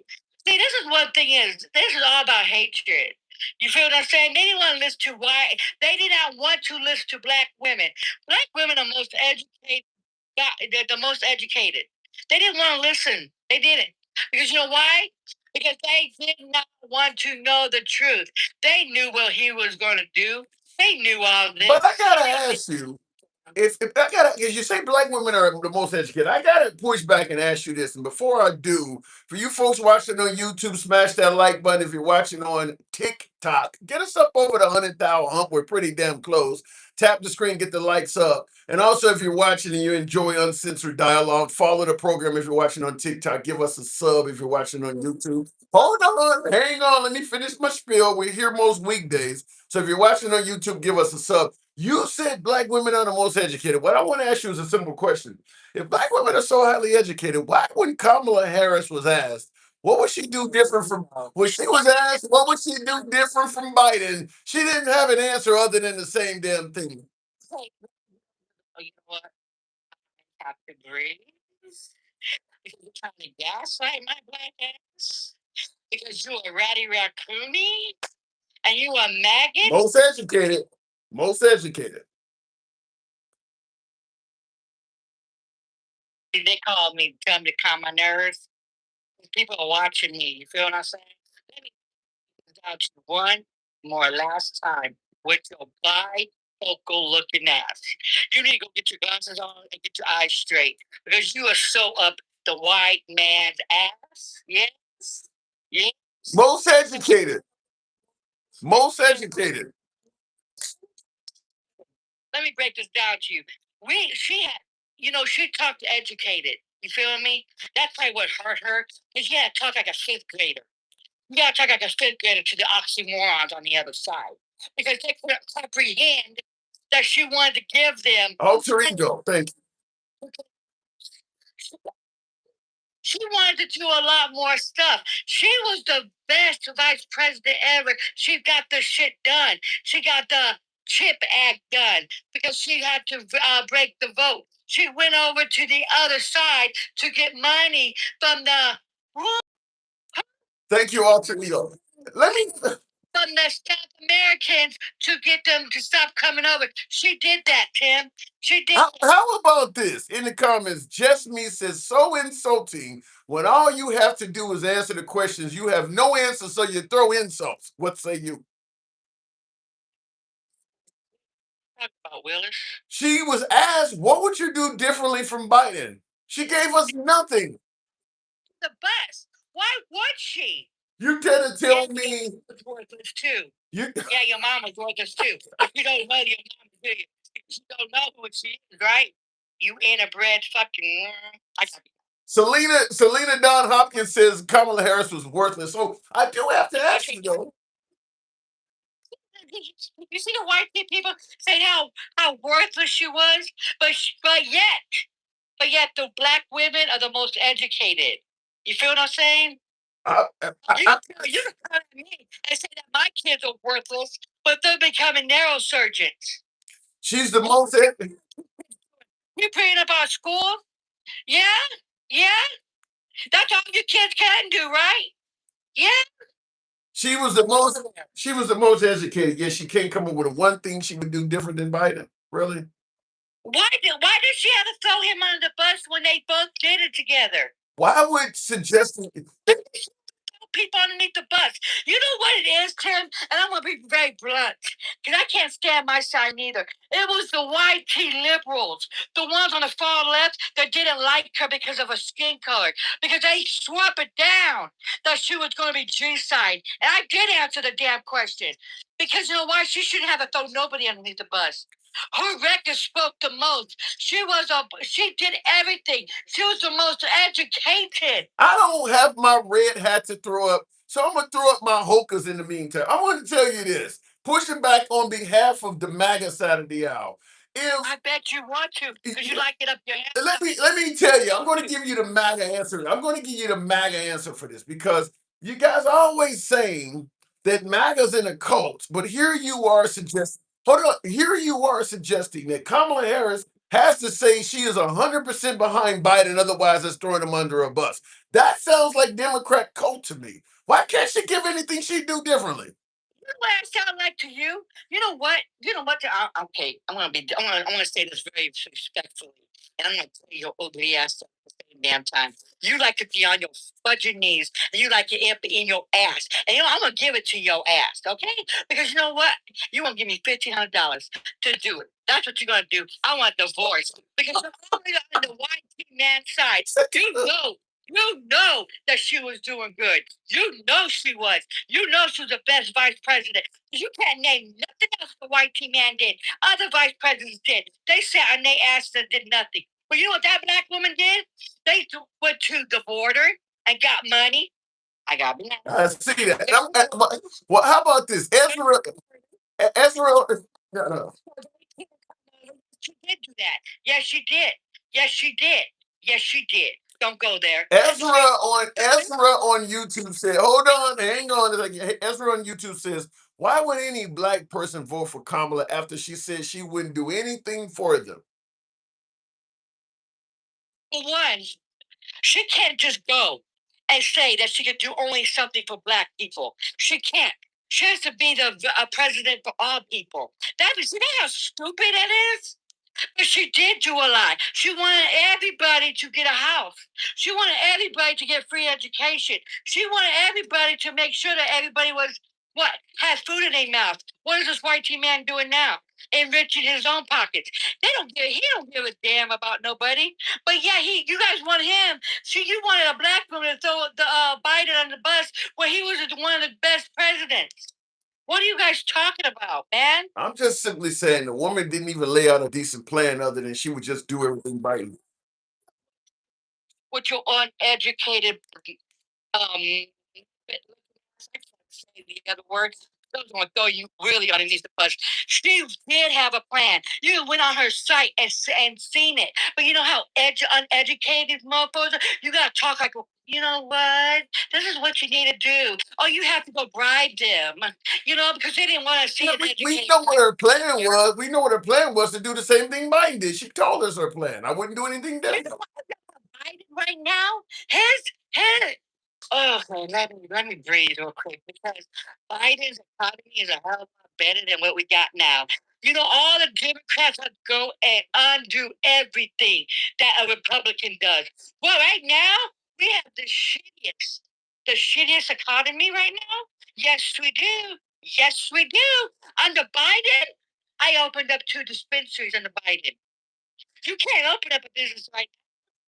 You No, we are currently at war. Black businesses was thriving under Biden. He gave us money for Biden. That depends on who. That depends on who you ask. I gotta move it on, gangster grandma. Real quick, I give you the last word. I want to say this. The most uneducated fools voted for this shit. I didn't vote for this shit and I'm living through this shit. You know what's funny? Is that the tariffs is going to get back to the rich man. And who is going to be the screwed? We are. The people, like the small businesses and everything, we got screwed behind tariffs that we shouldn't have been paying. You guys are the most uneducated bimbos ever. Bimbos. I'll leave it at that. All right, gangster grandma, tap the screen. Get us up to 110, if you will. Help you out with some lazy folks in there. Tap the screen, get the likes up to 110. A lot of people don't know Kamala Harris is the only woman in person for decades who is experienced in all 3 branches of government. You can't compare a rap sheet to a resume. I like that, Sassy Mo. I made it clear I believe Kamala Harris' resume had the experience. Attorney General, District Attorney, US Senator, Vice President, and then, of course, she was trying to be president. I don't take away from her experience in her resume, but running for the presidency is a job where you got to sell yourself to the people. You can have I don't think Obama had a significant resume at all. He was a community organizer, a Harvard law professor, and he was in the Senate for 2 years. That's not much of a resume to become president, but he was excellent at selling himself to people. And he did a good job when he was in there. He listened to the advisors, kind of like what I mentioned in the beginning of the live. Surround yourself with the best and brightest and actually take their advice. He did a great job. But resume, Obama's resume was not that significant. Kamala Harris' resume was significantly better than Obama's. Now, Biden had a long resume. Biden had a resume that was so thorough, he would have needed multiple sheets. Biden certainly had the resume. He's been in Congress since he was age 29. I don't know how many terms he was a U.S. Senator.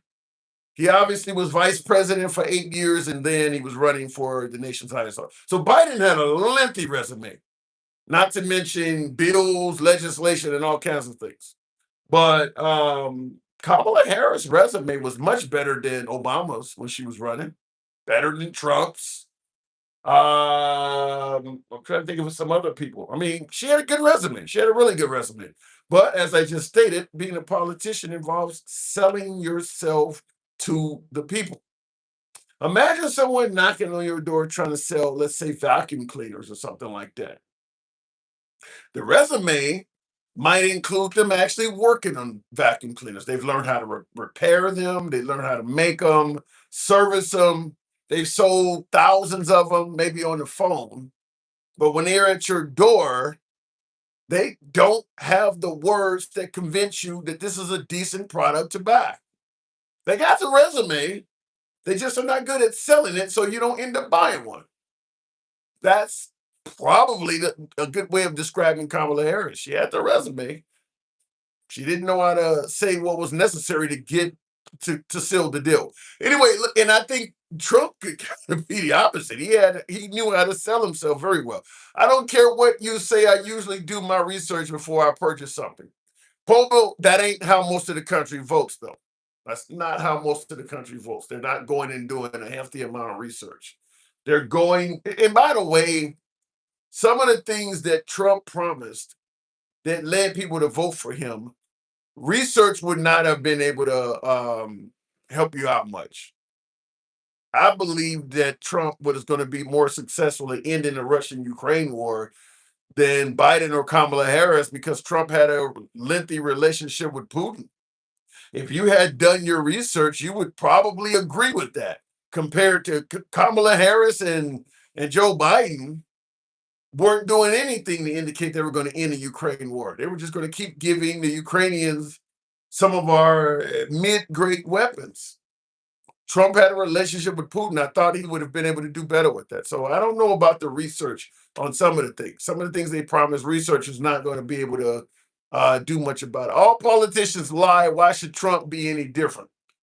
Quantity, Edward, quantity. Not to mention, I'll also say this. Let's take some lies you've heard. Read my lips, no new taxes. That's a lie that came from George H.W. Bush. They had weapons of mass destruction.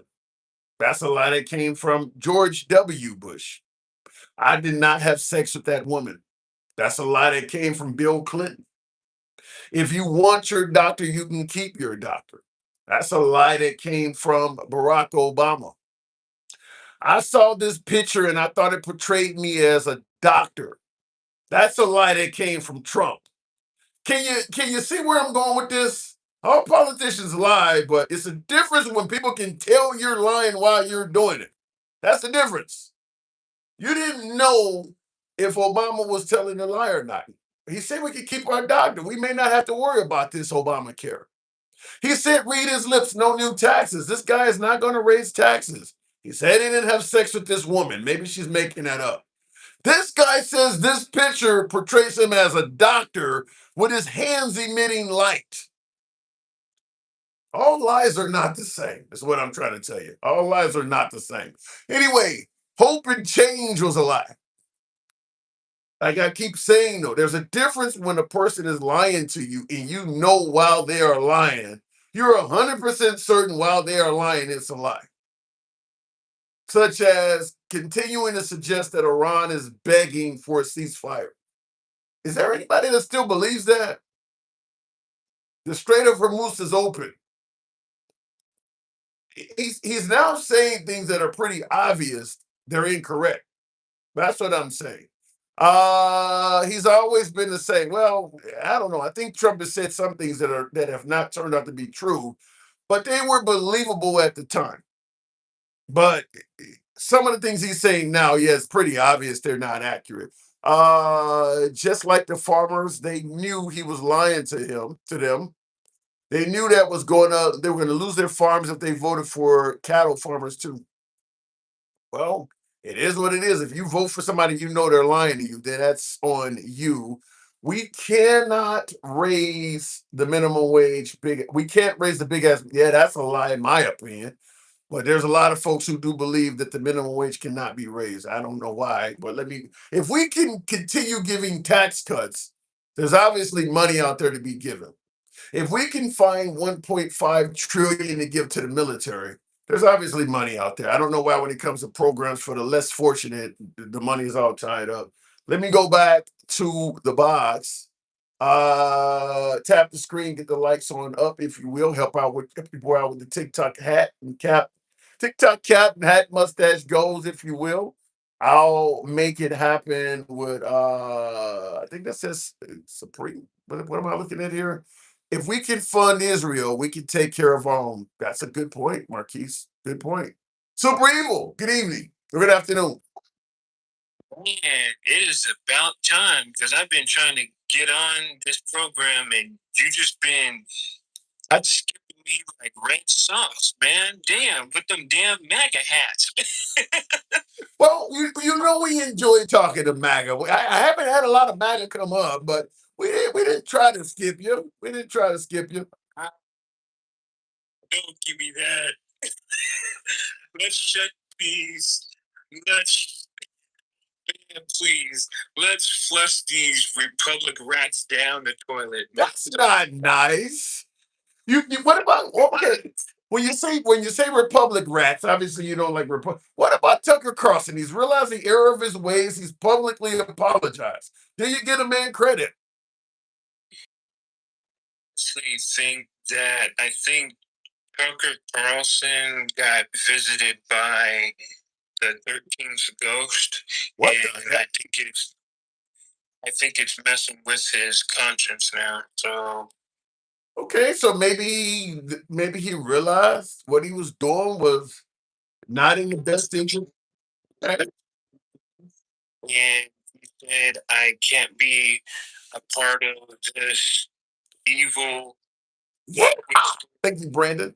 Okay, so if he, let's say he realized what you're saying, do you give him credit for realizing the error of his ways I will give him credit knowing that he fucked up. Yeah. and admitted it? Is that you? Is that you over there beeping? Yeah. Okay. So him not only realizing the error of his ways, but also apologizing. Okay, he's came around. I mean, look, people make mistakes. Some folks maybe vote for somebody they thought. Because keep in mind, President Trump promised a hell of a lot of things that he's not delivering now. So wouldn't it make sense? Wouldn't it make? Because I'm one who suggests there are a lot of legitimate reasons to have voted for Trump. He promised a lot of good shit. You'd agree with that, right? He promised stuff and then, you know, talk about his legendary friends, um, all the horror favorite monsters that he likes, and made stuff about dogs and cats and pigs and flies and all that stupid. Well, I've heard a few folks in Springfield, Ohio, had taken a edible liking to house pets. I mean, a few cats and dogs in Springfield, folks found to be edible. I mean, is that the worst thing you could say though? At this point, I'm hoping that he will fall flat on his face You're you're wishing the worst for our president? Why would you do that? I mean, he's a human being. because he's not doing anything to help anybody. He's doing all this just to leave his mark, which is a horrible remark that's leaving on, the world. And then he is trying to be like, well, everything is going to be down, you know, at the very last minute, I promise you that the gas will be going down, and shut up, like. But you're on to something there because in the comments, I think it says Bigsby 10 is asking, Bigs by 10 is asking, what did Trump promise? First of all, you're correct in suggesting he promised to bring down the price of gas. He promised to end the Russian-Ukraine war in 24 hours. He promised to lower grocery he promised to lower grocery prices on day one. I mean, he promised no new wars, no, no, what do you want to call it? No forever wars. He promised the Epstein files, he promised to drain the swamp. He did promise a lot of big stuff. Promised that dogs and cats were getting eaten too. So, well, apparently that's not happening anymore in Springfield. People went to Springfield and they haven't found any cats and dogs been eaten. So apparently it's not happening anymore. He also promised that, Hannibal Lecter would be showing up, but obviously it ain't there. And I see he said he didn't promise shit. He just said a bunch. Well, saying stuff and promising is the same thing. He indicated that if you vote for him, no tax on tips. Men would not be in women's sports. He indicated he would take care of things that folks found problematic, such as having a bunch of illegals in the country that you don't know who the hell they are. He indicated he would fix that stuff. Yeah. He also promised that he wouldn't cheat on his wife, but guess what? He is doing that right now with Laura Loomer. So what? What the hell are you talking about? What? It's yeah, it's the truth. Laura, Laura Loomer is fucking. What evidence do you have? You're making wild accusations. You tell me Laura Loomer is fucking the president based on what?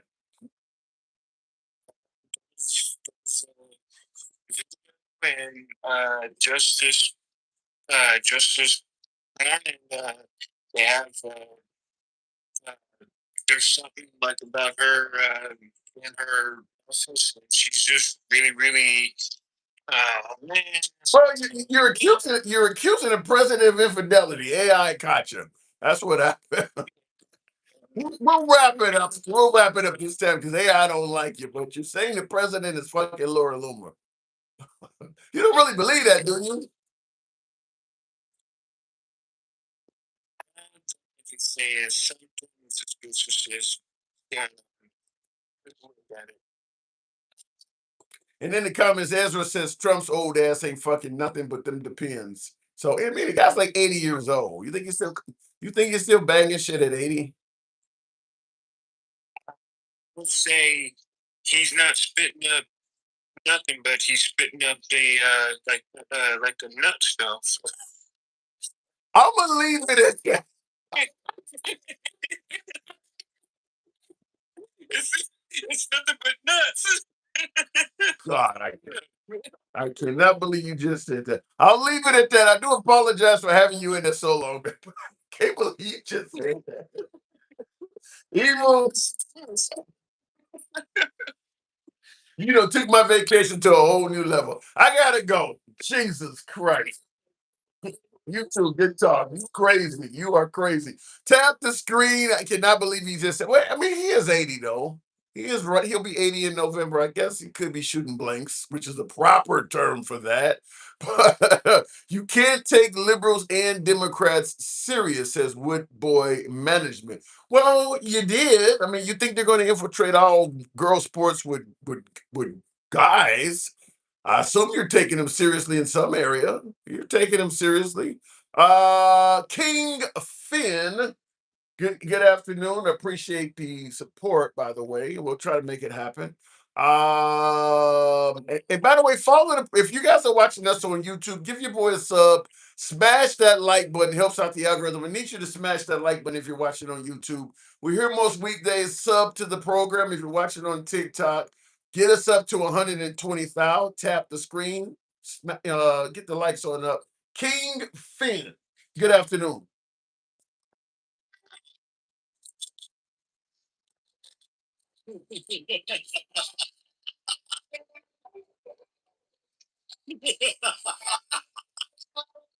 That's evil. That's an evil laugh. So Tim, how's the vacation? I'm liking it. I'm liking it. It's finally gotten because it was really.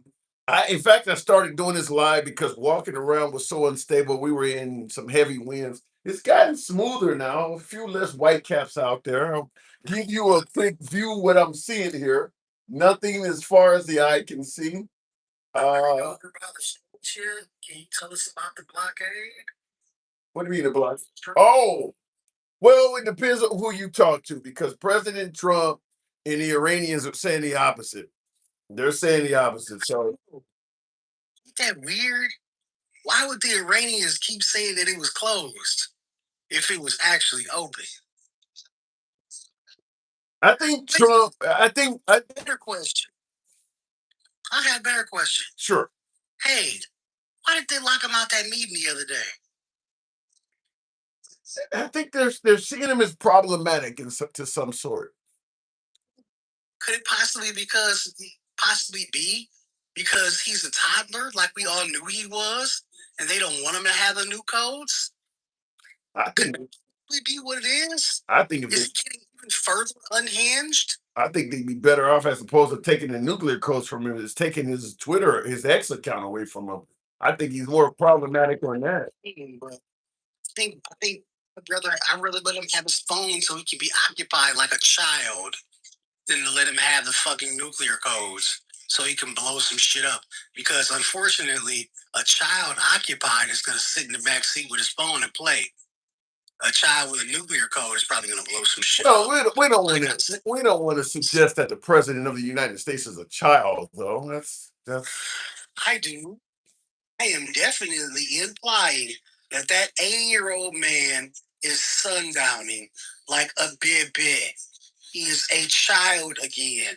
His handlers are steering him wrong. He is Somebody needs to doing. call APS. President Trump is doing what has worked for him most of his life. Unfortunately, is not working for him now. And before you respond, Jake in the comments says Obama would be alive for 30 to 40 years longer after Trump. I don't know about that. He's not that young. Obama don't have 40 more years left on Earth. I doubt it. You're giving him. How old is Obama? Is he 16? I think he's 50, 58, 60. He might be 60. Yeah, But I don't think. wait. The point is, Obama's not smacking down Big Macs every night. Obama's not walking around drinking and playing with children. Obama's actually taking care of his body, doing things with his mind. They're not constantly asking him for a cognitive test. They're not constantly asking him, did he wipe his, did he wash his hands? I don't disagree with any. I don't disagree with any of that. But we're talking about a human being living to be 90 or 100. I mean, Betty White made 99. I don't. Just being black alone, God doesn't like black people. We have a shorter lifespan than most of the other people. So, I mean, let's just be honest. Worldwide, if not just here in America, the shortest lifespan in the country is generally black people, black males out of everybody. Whether you're talking Hispanics, Asian, white, women, all black males have a shorter lifespan on average than all the other groups. I don't see Obama living to be 90 or 100. See him maybe living past that, and just so we can clear that up.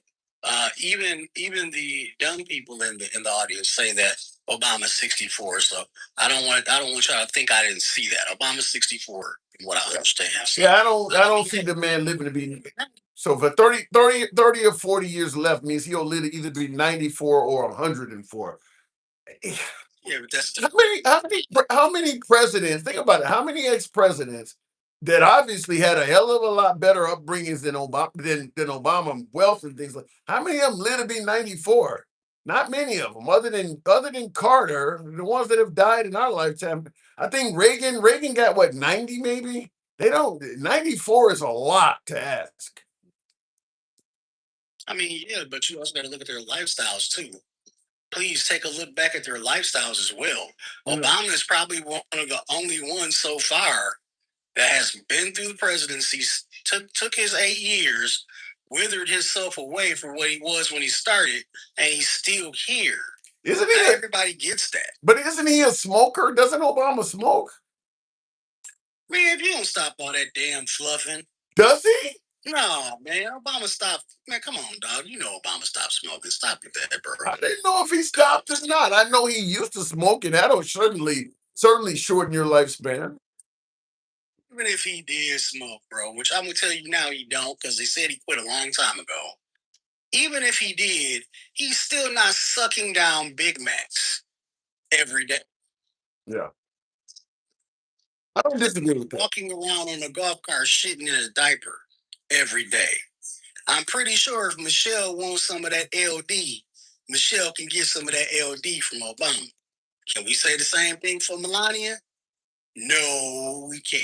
Oh, shit. I mean, but think about it. When Trump was Obama's age, he certainly had the endurance and stamina. He was dealing with people who were much, much younger, some might suggest.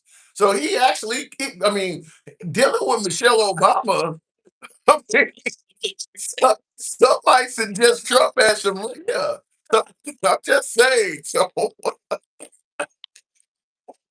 So I'm just saying, when Trump was Obama's age, Obama is dealing with Michelle. She's in her 50s. You can handle a woman in her 50s in the bedroom. Oh, Trump was dealing with people significantly younger, some might suggest. So, I mean, the man had stamina when he was his age. What we're not about to do is I'm not about to let you slide with that bullshit right there. I'm not about to. Well, I am talking about folks in their 30s and 40s. It's a disgusting joke, and you are wrong as hell for saying it like that. You are dirty as and rotten as hell for the fluffing you did with that one. What? I'm talking about women in their dealing with younger people. I'm talking about women in their 20s and 30s. Nah, that's not what you meant. That's what I said. Epstein, I think the Trump files have something to say about that, don't you? Okay, well, I said significantly younger. So he was 60. He could have been dealing with Stormy Daniels, who was 27 at the time. And what did Stormy say? Stormy say he had a mushroom. But he did fuck. No, he didn't. He did. She says he fucked. She says he fucked. Yeah. I don't know. I don't know what, to be honest with you. I don't really care. All I know is it ain't Obama. It's not my president. You know what I'm saying? I don't want to think about what's coming out of that shitty diaper in the first place. That's not my jovial point. Okay, first of all, that is your president. You are an American. He is the American president. Who is your president right now? I think you got derangement syndrome. You got president derangement syndrome. He is the current commander in chief. That includes you. He ain't doing it. What is he doing for me? He ain't doing shit for me. What are you doing for you? Let me ask you that. He is in the process of trying to make the country great again. Yeah, you can keep fluffing with that bullshit. Is it great for the sailors that's over there with that? What is that that's on that plate? Because whatever's on that plate look like some shiny spam and some burnt beef or some pork or something. Is he making it great for them? King, he has all that money. Somebody, you asked me what has he done for the country. I said he's making the country great. On YouTube, baddest the monkey said that's the stupidest answer you could have given. Well, listen, the guy has 2+ years left in office, so give the man time to correct himself. I don't think so. I don't think he has 2+ years. He knows it's all going down, just like in Virginia last night. We smacked Virginia. That was not good for Trump. That was 5 more seats. California gave us 4, so that's 9 total. We only needed 5. What about? But you do realize Louisiana and the Sunshine State of Florida are working on some gerrymandering themselves, so that could swing things back. Something about that. Are they doing it the legal way? Are they voting on it, or are they just trying to do it? There's a difference. When Cali did it, And when Virginia did it last night, the gerrymandering, all of that was voted on. So the people actually got a chance to vote on that. So I wonder, when Texas did it and they just tried to push it through, Hot Wheels tried to push it on through with its two wheels. Did that work for them? No. I'm not disagreeing with you, but when it comes to election day, whether they did it legally or they did it the Texas way, Greg Abbott way, it won't matter. I mean, gerrymander is gerrymandering.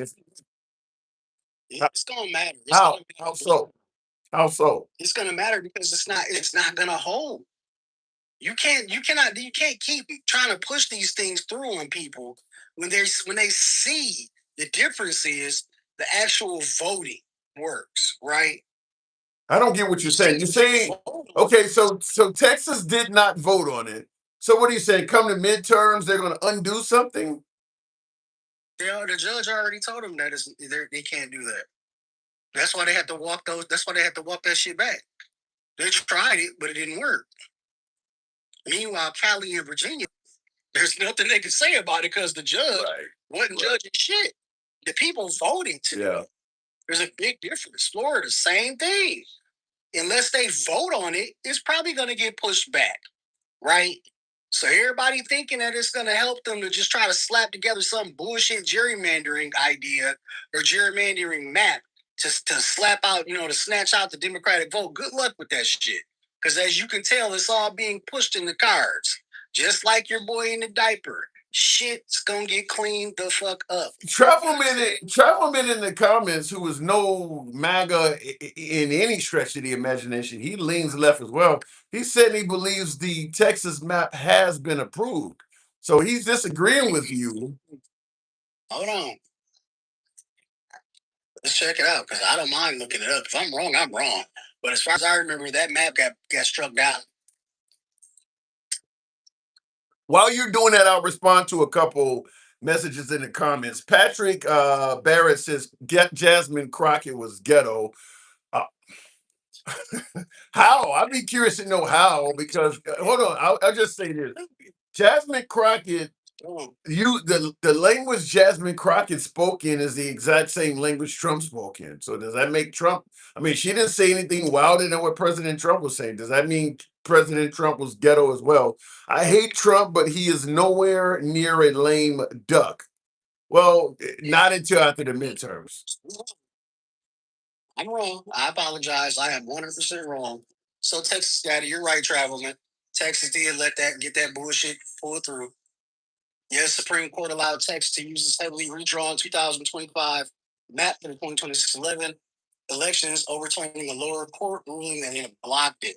But yeah, the lower court did try to go in and block it. It doesn't matter. I mean, either way it goes, they can try, but Texas ain't big enough. We got 2 states. We just did this one. Yeah. We only needed 4. We got 9, baby. Holla back at me. Is Texas gonna push that? No. Well, I don't know. I think it was a worse thing. I mean, and I had shows on it. MAGA was 100% in favor of Texas doing that, and now they're pissed off about what happened in Virginia. I mean, but like, it was wrong when Texas did it. I think it's wrong when Virginia does it. But I understand why Virginia and California did it. I mean, Trump should have been stopped. I mean, he literally made it clear he wanted 5 extra seats despite what the voters did, and they gave that to him. That it should have been stopped then. To cry out about California or Virginia now is, it's a moot point. It's definitely a moot point because we actually voted on doing it instead of just stomping our necks and stomping our shitty little diapers and stomping shit to go get it done. You can't keep crying about it all you want, but it's done. Too bad, so sad, fuckers. Yeah, it should not even. Yeah, I mean, and the thing, and I see people pointing out like you did that California and Virginia voted for it, but they were not even going to do anything like that until Trump made that move.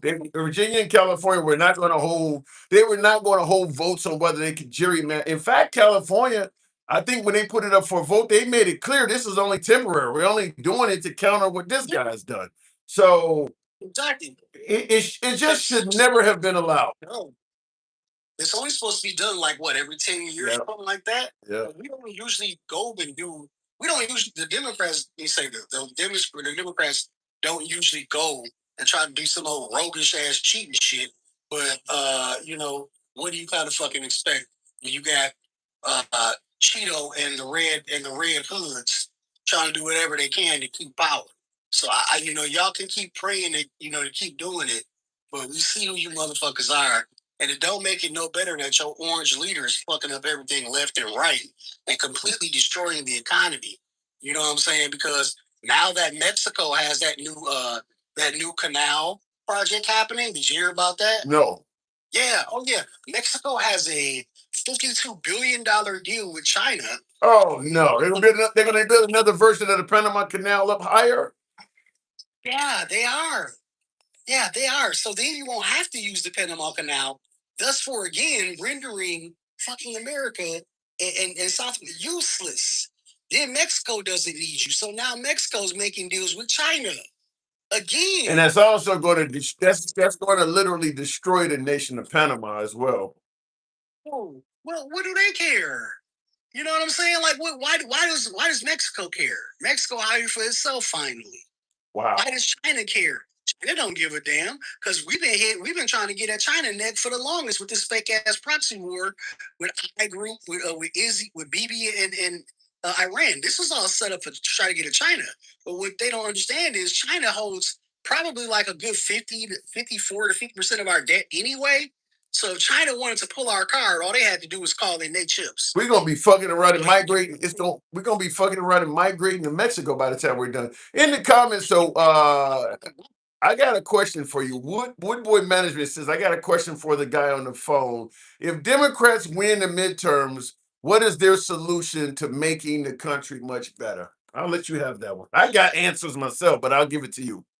Well, the first thing you probably do is get rid of the orange shit tater and get all the fucked up shit that he's been doing, like Did I lose you? policies that we had before. Start to try to rebuild our money system because our money system is failing right now. The petrodollar is like falling the fuck off because some stupid dumb fuck went over to a whole nother country and started fucking with people. We actually get all of our boys, our cousins, our brothers, our sisters, our sons and daughters back home because they shouldn't have to be over in the Dust Bowl fighting for another forever war for no fucking reason. Oh, and then maybe we take a shot at big oil and get real regulation back on the table for some type of sustainable relationship with energy and power. And then we probably do that one thing that we've been talking about for the longest. We put everything back into NOAA and these the fucking storm radars and the climate change and all of that shit because people have been dying because this idiot took out NOAA and nobody knows what the hell is going on with the storms and the shit's just raising on and on and on. This idiot has completely decimated our way of living for the last year and he took it out. He did it all in less than a year. You understand what that means? So we try to go fix that shit. That'd be the first thing that we did. After that, it's on the moving and knocking motherfuckers' heads off. That's what. All right, King, I gotta move it on. Hopefully, we don't end up having to knock off motherfuckers' heads this use. We should be knocking off motherfuckers' heads. Let's start off with the orange motherfucker first. Look, we need unity, not division. You're promoting division. With what, Tim? You keep asking for unity. We tried that for how many years? How many years have we tried that? Where did that get us? I don't see. It was together. I don't see how. I don't see how doing the same things you criticize Trump for doing makes us better. It doesn't at all. I'm not saying that it did, but some way, somewhere, something's gonna have to shake because we tried unity already with Obama. Obama brought everybody out and said we're gonna make a change. Remember that shit? Yeah. Everybody was cool. We're gonna make a change. Yes, we can. Right? What happened after Obama? 77 million motherfuckers came up and said that the orange shit tater was more capable of running the country than a woman. Well, there's a lot of African Americans and Hispanics that don't want a woman to lead this country as well. Maybe if Hillary Clinton didn't run and we had another man, the Democrats would have won. But women are just not popular. A lot of folks do not want a woman to be at the helm. Well, I vehemently disagree with you there because I would much rather have a woman running the country besides a man who is in his feelings, because that's where this shit all started. A woman is not in the country. She's not running the country, but a man wearing makeup, y'all said was supposed to do better as a businessman, is in his feelings and is destroying this country daily. What Well, are you talking about? that's our president, King. Appreciate you coming through. President. Our president. Your president, not mine. I gotta go. Moving on with the program. And Cedric Haney says, and then the next step is for the Democrats is to hand out free shit on the taxpayers' dollar. I don't know if you realize it or not, but free shit is being handed out now. It's just not going to poor people. You don't think he's about to get a tribute? What is it? He's about to build one of those tribunals or whatever you call those things. In DC. You're not handing out free shit to the lower class, you're handing it out to him. I mean, how much money did it cost for him to put his name on the Kennedy Museum? You realize how many people could have ate with that money for him to change all the documents, probably street signs and shit like that? Yeah, you're not handing out free shit to people, you're handing it out to him. The jet he got from Qatar, really think about how many millions it takes to refurbish that aircraft to make it safe for the president. That's not the aircraft that future presidents are going to use. They're working on a replacement for Air Force One. He just wanted that one. Now, he's claiming that that one's going to go in the Smithsonian after he's out of office, but that's an unnecessary acquisition. That was totally unnecessary. You are handing out free shit. You're just giving it to him. His name is going to go on money and things like that. He has a coin coming out with his face on it. How much money does it cost to do all of that stuff? So you can cry out about fraudulent SNAP and EBT card recipients, but think about how many people could have received SNAP for the cost of printing his coin or refurbishing his jet. You're giving out free money. You're just giving it to one guy instead of a bunch of people. And that's, you're talking about stuff like Jared Kushner, or you're talking about stuff like Barron Trump getting huge government contracts. That's the money you would normally refer to as giving out free shit. It's going to his family. You are giving out free shit. You're just okay with the people that's getting it, and you're not okay with the downtrodden receiving it.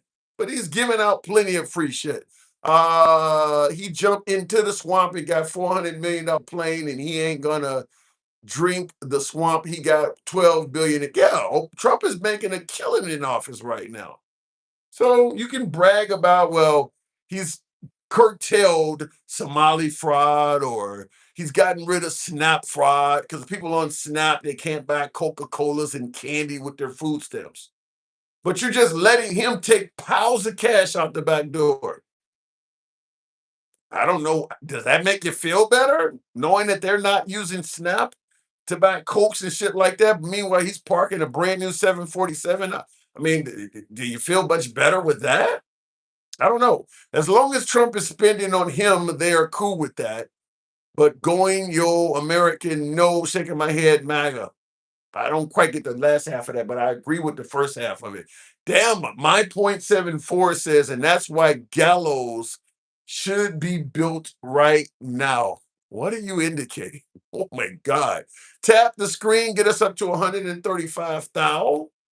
A few hundred of you in here, almost a couple hundred of you, certainly on both across both platforms. We don't block, ban, or censor anybody here, folks. We are always MAGA friendly. Been that way since the very beginning. Will remain that way. This is uncensored programming. If you favor that, feel free to follow the program if you're watching us on TikTok right now. Give us a sub if you're watching on Instagram. And I do see somebody says he likes it only when Trump does it. That does appear to be the case. Because you don't hear MAGA complaining too much about all the free shit that Trump is getting. Think about all the things he's named after himself. All of that costs money. Putting his name on all of that stuff, you're paying for that. All the things he's named after himself. I can't even think of them all right now off a hand, but Trump has named a bunch of shit after himself. You, as a taxpayer, is paying for that. That's free shit. All of that. You're covering all of that. None of that's coming out of the taxpayer pocket. I mean, coming out of his pocket. You are paying for all of that. Every time he names something after himself, you're paying for it. Republicans are raking it in with him. You think they're going to block their pockets? That too. But I'm just simply saying that the free shit thing is absolutely in full swing. They just only see it apparently when it's happening to the poor. Go figure. Going back to the box, we'll make it happen with Stick the Ruler. Make sure there's some BS, some bullshit says Boost Coyote. Just letting you know what it is. Stick, good evening. Stick, are you there? Apparently, Stick the Ruler's not there, so we'll move it on. Cedric doesn't care about what Trump gives or gets free. There are some folks who believe, some folks who are like that. It could be, could be. I'm just simply saying, in the era of Trump, any any supporter, I'm talking to my beloved MAGA, pointing out people getting free shit, it comes across as hypocrisy. If you're not complaining about Trump naming all this stuff after himself at your expense, yeah, then it's just, I mean, the ballroom that's being built right now, you believe you're not covering any of that? I understand that Trump says the money is coming from donors, anonymous donors, because the donors have not been named. You believe they're giving him millions of dollars to build a ballroom and they're not getting anything in return for it that's going to cost you as a taxpayer? You really believe that Trump just has an orbit of millionaires, billionaires floating around him that just want to give away free money? Free shit. Remember that. You don't like free shit. You think they're just giving him free shit? They're going to just build the ballroom, contribute money to that, and they're not wanting anything from that? Does that make sense to you? Knowing damn well that when somebody asks for free healthcare, free tuition, or even a kid getting free lunch at school, the first response is nothing is free. There's no such thing as a free lunch. But Trump's getting the ballroom worth tens of millions, and suddenly, well, he's getting a free lunch now, huh? Make that make sense. I can't believe how gullible MAGA is, says Christine. Well, I don't know. I think it's just really a really big amount of favoritism for the president. They believe he was going to be the best we ever had. Do you really think that the ballroom is going to get built now? You don't have enough money, donations never came through. Oh, if Trump falters, if if he continues having people jumping ship, they'll have to redo something, but it'll be at the taxpayer's expense. I mean, if the anonymous donors to the ballroom, because look, if they were going to donate money to the ballroom, then they should be donating money. You collapsing as a president should not stop their donation unless they were donating money to you with some kind of expectation that now that you're not as powerful, they cannot receive. So if all of a sudden President Trump tells you he has a bunch of donors for the ballroom, and then they suddenly dry up, that means if that to me that would be the clearest sign that they had something they were going to get by donating money to Trump, and now that he's not in position of power, they can't get it, so they decided to withdraw their donations. That would be the clearest sign of that. Because if you were going to do this just for the sake of being patriotic, beautifying the White House, giving us a much needed ballroom so we're not having hosting galas and tents and things like that, you were going to do it, you were just going to do it. It shouldn't matter whether I'm in office or not. You were doing it for the country, for the White House. All of a sudden, I'm not in office and now you're not going to do it. Then that means you were probably expecting something from me in return for doing this. And now that I'm not in power to give you that, post midterms, where Congress is going to be really scrutinizing Trump, now that you know I may not be in power to do it, you decided you're not going to donate the money to me anymore, which is basically an admission that there was a quid pro quo behind the scenes. I'll submit to you, as long as you don't know who those donors are, you'll never know what was promised for that money. I don't look, I'll just tell you this flat out. It should be against the law. Probably is, and Trump is probably violating it of sorts, but it should be against the law for a politician, or better yet, for folks to donate money to the causes of a politician without being extremely transparent. That money going to build the ballroom should be placed on a government website that everybody has access to, just like they're supposed to lay out where your taxpayer money is going, how they're spending your tax money. You can get some little bit of information from that, not detail, but you can get something from. If somebody is donating money to build government buildings and shit like that, you should be able to get every piece, every detail regarding that. Because the obvious ploy would be, I'm gonna buy the elected sheriff new office furniture because my son is up on charges, and I mean, you expecting that person to want something back. I'm gonna buy the mayor a new fleet of cars for the city because I got some. I want some type of zoning to go through so I can open up a business on the south side. That's usually how that works. So allowing people to donate money to the government anonymously, that should be illegal. I mean, I'm just gonna tell you right off the bat, that should be illegal. You thought Obama named it Obamacare? No, Obamacare was named um that was meant to pin what they thought was going to be a failed healthcare plan, and to make sure Obama got credit for that failed healthcare plan by naming it Obamacare. It was called the Affordable Care Act. But we think it's going to fail. We think it's socialism. So we're going to pin his name to it so that he gets blamed for taking America in a socialist direction. That backfired because a lot of people like Obamacare. That actually backfired. Referring to the Affordable Care Act as Obamacare is actually a compliment in a lot of circles. It actually backfired, but that was the goal of calling it Obamacare, was to pin it to the guy. Are we at 130,000? I'll take the next caller at 130. Tap the screen. You MAGA heads strain at a gnat but swallow a camel. Damn. Obamacare is Romney care. Yep. Romney in Massachusetts, when he was out in Massachusetts, not Utah, but he was the first person to come up with with the Affordable Care Act, or universal health care. Should have been called Obama Don't Care. I'm going to tell you, there's a reason why Trump could not repeal Obamacare. There's a lot of MAGA and Republicans that use that shit too. If it was that bad, it would have been easy to repeal and replace. Trump has control of the House, the Senate, and the Supreme Court. Should be real easy to get rid of it. You can't do it, huh? Because there's a lot of MAGA that are using it. So that actually is not true.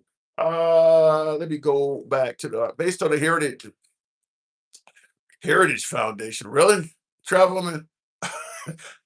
Heritage Foundation is about as biased as there come. The best thing we can do is protest. That's why they call it Christianity. Oh, you guys are talking about something else here. Never had insurance before Obamacare. Obamacare finally took away pre-existing injuries and conditions. Just what does that say here?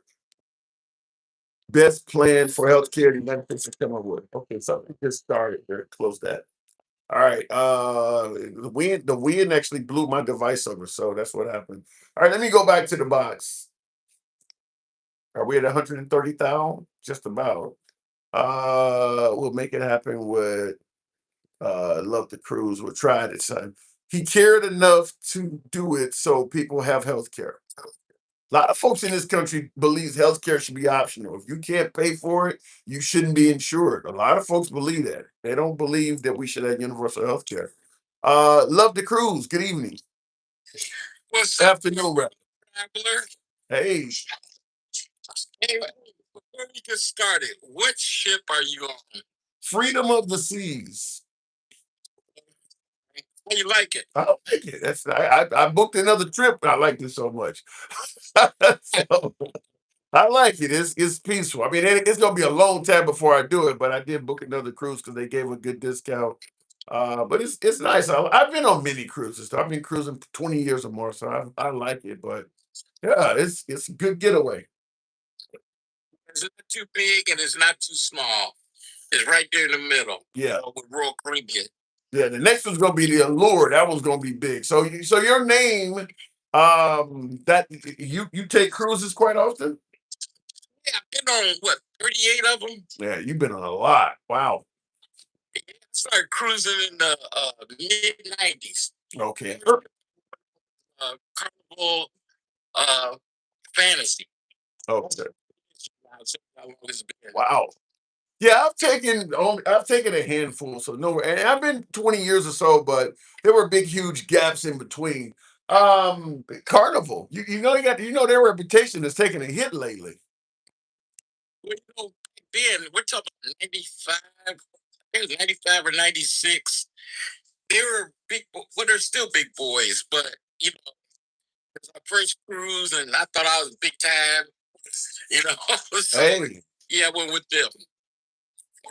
So now my favorite is no. oh, and they got that Luna. We'll get into the program, but they got that Luna ship that I want to try that just came out this year. In fact, I was talking to one of the agents about that about a week ago. The Luna is one of their biggest ships that was built here. So Norwegian, yeah. Whenever a new ship comes out, don't be the first ones to go on it. Give it a year so they get all the kinks out. Because every ship that comes out that's brand new, there are going to be some kinks or some things they need to work on. So give it a year and then go on it. Fair enough. Fair enough. So getting into the actual show, Tucker Carlson apologized. Did you give him some credit now that he's apologized? Well, because he admitted he was wrong, Okay. and that's a start. But like he said, I'm paraphrasing. The damage is done. Mm. Now what we have to do is, when Trump first got elected, everybody's talking about FAFO. Okay, now everybody is finding out. Do we not forgive him, or what is our next step? And I think our next step is hopefully in November we get out there and we try to slow this down until the presidential election. Well, if you end up getting if the Democrats win in Congress and the Senate, what are the chances they're gonna try to impeach Trump and have him removed from office? Look, you might know this better than me. How long is it going to take them to impeach him? My guess is it's gonna be fast because so many people want it done so quickly.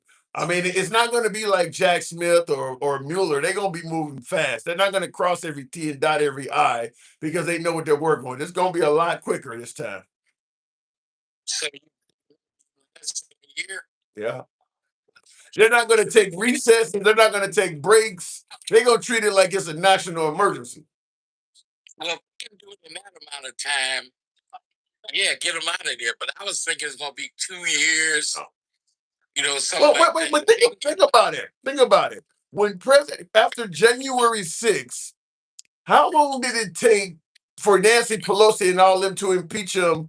Now it was only done at the congressional level, but how long did it take Nancy Pelosi? I mean, they done it. They actually done it within a few weeks. That's true. Yeah. If it goes like that, then yeah, let's do it. But like I said, I don't think Trump. Like you said, Trump ain't smart, but he's slick as hell. So there's a difference. There is a difference between. I disagree. The man is smart. You don't reach the highest office without being smart. Well, you look here. You reach the highest office, slick, and having the dumbest motherfuckers voting on you. The brains to organize and give them a reason to vote for you and believe in you. He knew what to say to get millions of people to vote for him. I don't stupid at all. Well, like I said, he's slick, and he preyed on what they wanted to hear, and that's all you had to do because everything they wanted to hear, he has not done. But that's called being a politician, though, Lutta Cruz. I mean, Bernie Sanders knew what the people wanted to hear. Obama knew what. I mean, that's Trump. You just don't like what Trump said to the people. But what he did is that's a politician's job, is to say what the voters want to hear. Well, no, it isn't that I didn't like what he said. Because if he had did what he said, that'd have been all right. I ain't believe him, and I knew he was a liar. Okay, that's right. You know, if he had did like he said, a lot of us would have been perhaps better off. You know, and then there are a lot of things I didn't believe in, Doge and all that. A lot of things he did, he didn't talk about then. True. You know, true. going to war. So yeah. Yeah, I think that has a lot more to do with it. And by the way, folks, I haven't asked this for a while. Help your boy out with the TikTok cap, hat, and mustache goal. Short supply today, but some of you folks are showing you some love, so definitely do that. But I will agree with you there, Lutta Cruz, is that what he campaigned on versus what he actually did as president are completely different. Debo, Lutta Cruz, thank you by the way. What he campaigned on is totally different than what he's actually doing in office, and that is probably going to be the biggest downfall in terms of his legacy. He's not doing what he campaigned on. See, you know what? See Osby, thank you. His first term, and we were warned about his second term, and he's like he knows he has nothing to lose. So why not get everything he can? He does have a lot to lose. His legacy is what he has to lose. His legacy, my guess is they probably going to end up. The Democrats are going to fucking go after his kids and family members for some of the money they gained back, probably too. I mean, do you really think he cares about a legacy? Yeah. Why is he put? If he didn't care about a legacy, why would he be putting his name on every damn thing? Legacy, they ain't gonna do it later. That's why. So he's doing everything now. He knows his legacy gonna be fucked up. He knows that till he leaves, nobody's gonna name nothing after him except maybe some garbage cans. So I'm gonna do it all. Well, no, because you do look. If they can name shit after Charlie Kirk, they can name something after Trump. He may get some highways or something in the South. Who's helping with that? Who's helping with Charlie Kirk? Him and the Republican Party. They're not going to be in charge. Charlie Kirk can't come in November if the Democrats win the House and the Senate and talk about naming shit. Well, not at the federal level, Lutta Cruz, but at the state. Let's say the state governor in Alabama wants to name a stretch of highway or schools or something after Trump. They can do that. There will be things named after Trump. No, they won't, Tim. You don't think nothing in the country is going to be named after Trump? Unless you buy a damn gerbil. That's the only thing you call your gerbil Trump. Buy your hamster. Call your hamster Trump. Nothing is going to be named after him. I absolutely disagree with you. I think that Trump's name for what he stood for, there's going to be long-term fans of Trump long after he's gone. I absolutely think he's going to get stuff named after him. Maybe not like, he's not exactly George Washington, but he will get things named. It'll mostly be in the South. Some of the stuff will be controversial, just like he himself is. I think his Smithsonian, they're going to build it in Florida, I think it'll be a building of controversy because there's going to be probably a lot that happened in Trump's presidency that is negative or controversial that they're going to either be trying to hide or not put in his Smithsonian. So you may have people outside his Smithsonian with signs talking about Epstein or women he abused. That's not going to be in there though. But his Smithsonian will probably be controversial for quite a while. When you say name things after a more positive rhetoric type thing. If you're gonna say it the way you just said it, yeah, there might be a lot of dumb shit named after him, but it's gonna be probably set fire to and spray painted and everything else. Damn. Especially if boots hit the ground, it's done for him, man. That ain't gonna work. Well, boots hit the ground for George W. Bush. I mean, there's not a lot named after George W. Bush either. I mean, there's not. I don't know if there's going to be a lot named after him. So you might be right. Nothing. The only thing George Bush got is because Michelle likes him. That's it. You think Michelle Obama got that kind of pull? Yeah. She not like him like I want to be with you, but just likes him as a friend, and she's cordial to him. And we always see that. So we give him some slack.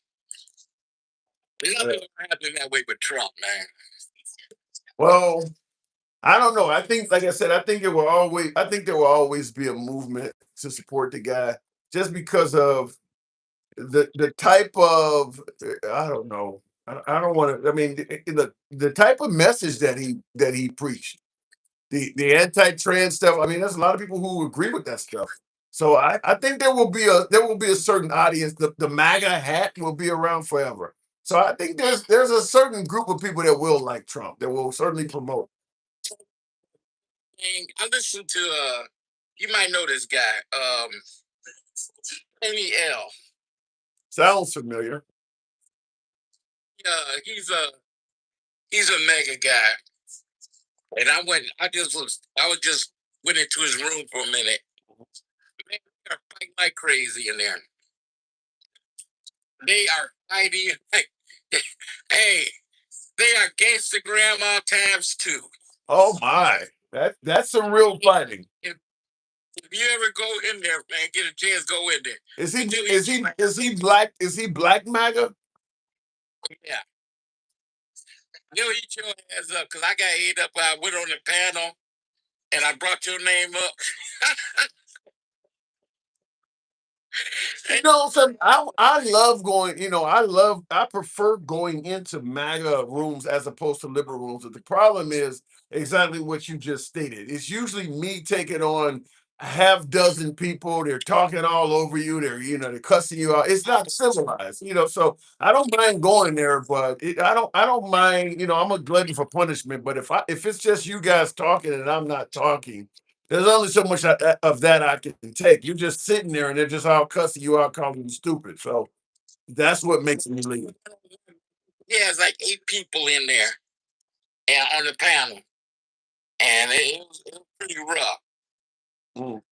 Well, like I said, when it's that many people, they're all just talking over each other, cussing. I mean, it's just it's not entertaining to me. You're just all listening to each other at the same time. Yeah, that's about it. That's about it. You're right. So we try to avoid doing it. I may take one, and if somebody donates a galaxy, I'll bring up another person. And even then, when I bring up another person, I usually just let them exchange. I don't, I try to avoid. I want to make a program that's entertaining to listen to, but certainly one you can understand what both the people are saying. And 8 people at once, you're just not going to understand that. So I got to move it up. No, I'll give you the last one. Go ahead. Pros and cons of that because we wait a long time to get your asses up here, and then here you go with okay, I got to move it on. When you're on the panel, at least a lot of people are getting on. If you can just mute the mics and let one person go, then you can talk to them and let everybody else get a time to rebuttal. Yeah, that's a lot of work though too. Like Gangsta Grandma, she ain't gonna give anybody time to speak. So that's a lot of work. You got to be you. And when you see me in there, man, pull me in before you pull her, so that when the show gets taken down, at least I get on. I'll see what I can do. But yeah, trying to mute up those mics, that would be like a switchboard operator. I mean, it's just 8 different people. Yeah, that would be a mess. Which is why they don't mute mics like that. They don't all. I mean, they just let people talk all over each other. So we try to avoid that. Hey, one more thing. One more thing. Hey, how many days you gonna be on there? Today's 11. Tomorrow I'm off. This is like day 7, I think. So tomorrow I'm out of here. Yeah. Have a good time. Thank you. Appreciate it. Come on back anytime. All right, looking in the comments here. Speaking of which, and thank you for saying I like your platform there, Red Junior or something that says JR1. Thank you for tuning in. Well, maybe he's right. Maybe I'll go ahead and enjoy the cruise for now. Some of you folks got lazy and whatever the case may be. How is the cruise? It's nice. It's really nice. Now, let's know some folks, why don't you go enjoy your cruise? Why the hell are you just sitting here talking? Well, first of all, I've been here almost a week, so I've seen and done a lot. But second of all, listen, I'm more the cruise kind of guy that I like to sit here on this balcony. But you can see if you can.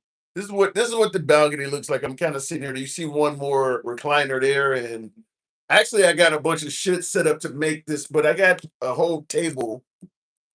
So there's 4 seats out here. Two loungers, 2 chairs, which is what this setup is sitting on. So I can't show you that, but there's a lounger and a chair, 2 loungers, 2 chairs, and a table. So it's a decent balcony here. And I'm more of the type, as opposed to chasing down all the entertainment, I like to just chill and stare at the fucking ocean a lot of days. I do go to some of the shows. I do go, obviously, like to eat. And I see somebody brought that up in the comments, all you can eat and drink. Yeah. Well, you got to buy the drink package. That ain't all you can. I don't drink alcohol, but even the sodas, you got to pay for that. So that I do. Tim, go find a lady to bend over the railing. Ooh, now that could be interesting. This railing is you have to have a pretty tall chick. Cause this, look, I'm 6'6", and this railing, she ain't gonna be able to bend over. She can maybe use it to hold on to, but she ain't gonna bend over this. This railing is pretty high. So I don't know about that. Somebody said, how much are the sodas? I don't know individually because I buy a package where when I'm on the cruise, I get free, I get unlimited sodas the whole time I'm here. Because I drink a lot of Cokes and Pepsis, the Diet Cokes, Diet Pepsis. Um, so I don't know how much they cost individually. Free sandwiches, says Gen X. Yes, free sandwiches, pizza. There's Mexican shit being sold in the pool area. I went swimming yesterday. Hot tub is usually packed, so I don't get in the hot. I would like to get in the hot tub a couple of times, but I have a suite, so I don't have I have a what they call a junior suite. So it's a larger room, and as opposed to the hot tub, my room has an actual tub. So it's a pretty deep tub that I can fit in. So, because a lot of the smaller rooms have like the Motel 6 shower that you can barely fit in, but the suites have a tub. So I have a tub. So and somebody said they pee in the tub, beware. Shit, I pee in the tub. So it is what it is. They do wash it out though. They do wash out the tub. So if you piss in the tub is clean. But yeah, like sometimes I like to just chill in the room, order room service.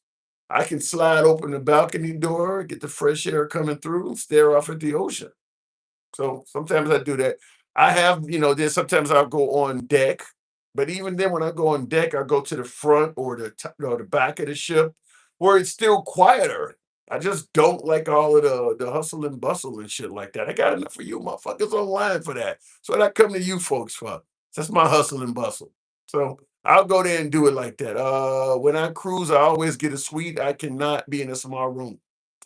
Well, I've seen some of the interior rooms. I have done window room where you don't have the balcony, you just have a window. But I do want to be able to look outside. I don't think I would want to do a room that doesn't have a window in it at all. I would want to at least be able to look outside. Royal Caribbean is where I'm on. What island we were at? I've seen Nassau, and then Turks and Caicos. Turks and Caicos is where I went this time. So, and I've seen Nassau enough that I don't want to see Nassau again, probably for at least 5 years or more. Actually, tax refunds are bigger. Trump might be right, but he is still a jerk. Are kids on your ship, or is it just adults? I think the only ship that has adults is Virgin. There are kids on here. Not a lot, but there are people who have children on the ship. But yeah, I think the only ship that I know of, I think Virgin Cruise Lines, you can have. I think it's an all adult cruise, so nothing really to see at Nassau. Certainly, if you've been a few times. Um, I remember back in the day when I came, I had this chick with me, and we rented a scooter, motor scooter. So this is long before they had e-vehicles, just a scooter, and she rode in the back, and we went. I went to the hood and everything. I went driving around Nassau. We went in town and shit like that. So, do you go to the nightclub? No, DJ D's. I don't go to the nightclubs. Yeah, I'm not a clubber like that anymore. That was back in the day. If I take a cruise, I'm bringing to Keisha, says Gen X. Hey, I'm bringing Gangsta Grandma. Somebody in the comments asked me, is Gangsta Grandma on this cruise? She wouldn't come. I tried. She wouldn't come. So I would be riding my man. I would be riding my man like Six Flags over Georgia on that balcony. Well, you're not Takesha. Damn, Takesha. Well, first of all, let me see if I can show you. Okay, I'm 6'6". You're not riding this. You're not there you go. There you go. All right. Okay. If you 5'1", 5'2", this shit gonna come up to your tits. You ain't riding nobody on that balcony. That balcony is pretty high. You see how tall it was on me. You ain't riding nobody on that balcony. But it would be nice to see you try. What it says? Yo, wow. I'm just saying. That's what she said. If somebody be riding it, get a chair. That's what. Well, you get a chair, which is what I'm sitting on. Now you're getting dangerously close to falling over the fucking edge. That's a stunt you don't want to do. I'll let you see real quick. You see how far down that is? I don't know if you can see. You see how far? That's like I'm on the 10th floor. I don't want to be leaning over there looking down. That's like 10 stories down. Look, you can go in the room and we can fuck in the room.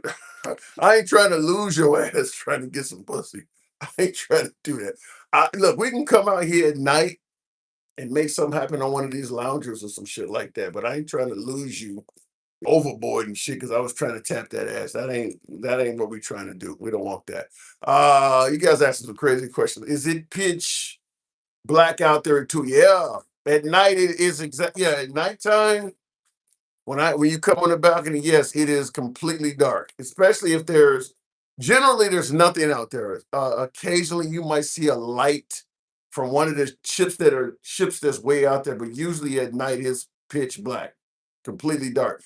If you look straight down, sometimes you can see a little bit of the waves because this ship is putting out light. People's balconies and stuff have lights on it, so it's putting there's nothing to reflect light on, so any light you shine off of the ship is just going to go off into the ether. There's nothing for the light to be reflected off of. So yeah, it's really, really dark at night. It's really dark at night. M- Just the moon, just the moon alone can put out a lot of light when there's nothing else in the sky. So yeah, I wouldn't. It can be scary if you ain't used to that kind of shit. Alabama dark at night. Yeah, something like that. Reminds me of when I used to live in Australia and you get way away from the main cities in Australia. When you look up in the sky, you can see all of the constellations. It's like that. It is dark, where you have no city or anything like that. Because if you live in a big city, the sky can be a little bit orange at night. They call it light noise. Out here, there's none of that. It's none of that. Real quick in the comments. Yeah, the president just legalized the mushrooms, right? Huh? What the hell that got to do? Okay, man, it's time for me to wrap this up. It gets dark like that in Montana. Yeah, Montana would probably be like that too. I used to use telescopes. I used to like using telescopes to look at the constellations and shit like that. Now, that was one of the things they talked about. If you're in a city, you can't see as much because the orange light from the city gets reflected up and they call it light noise. But yeah, when you're out in the middle of nowhere like that, yeah, it's really, really dark. It's a great place to use a telescope.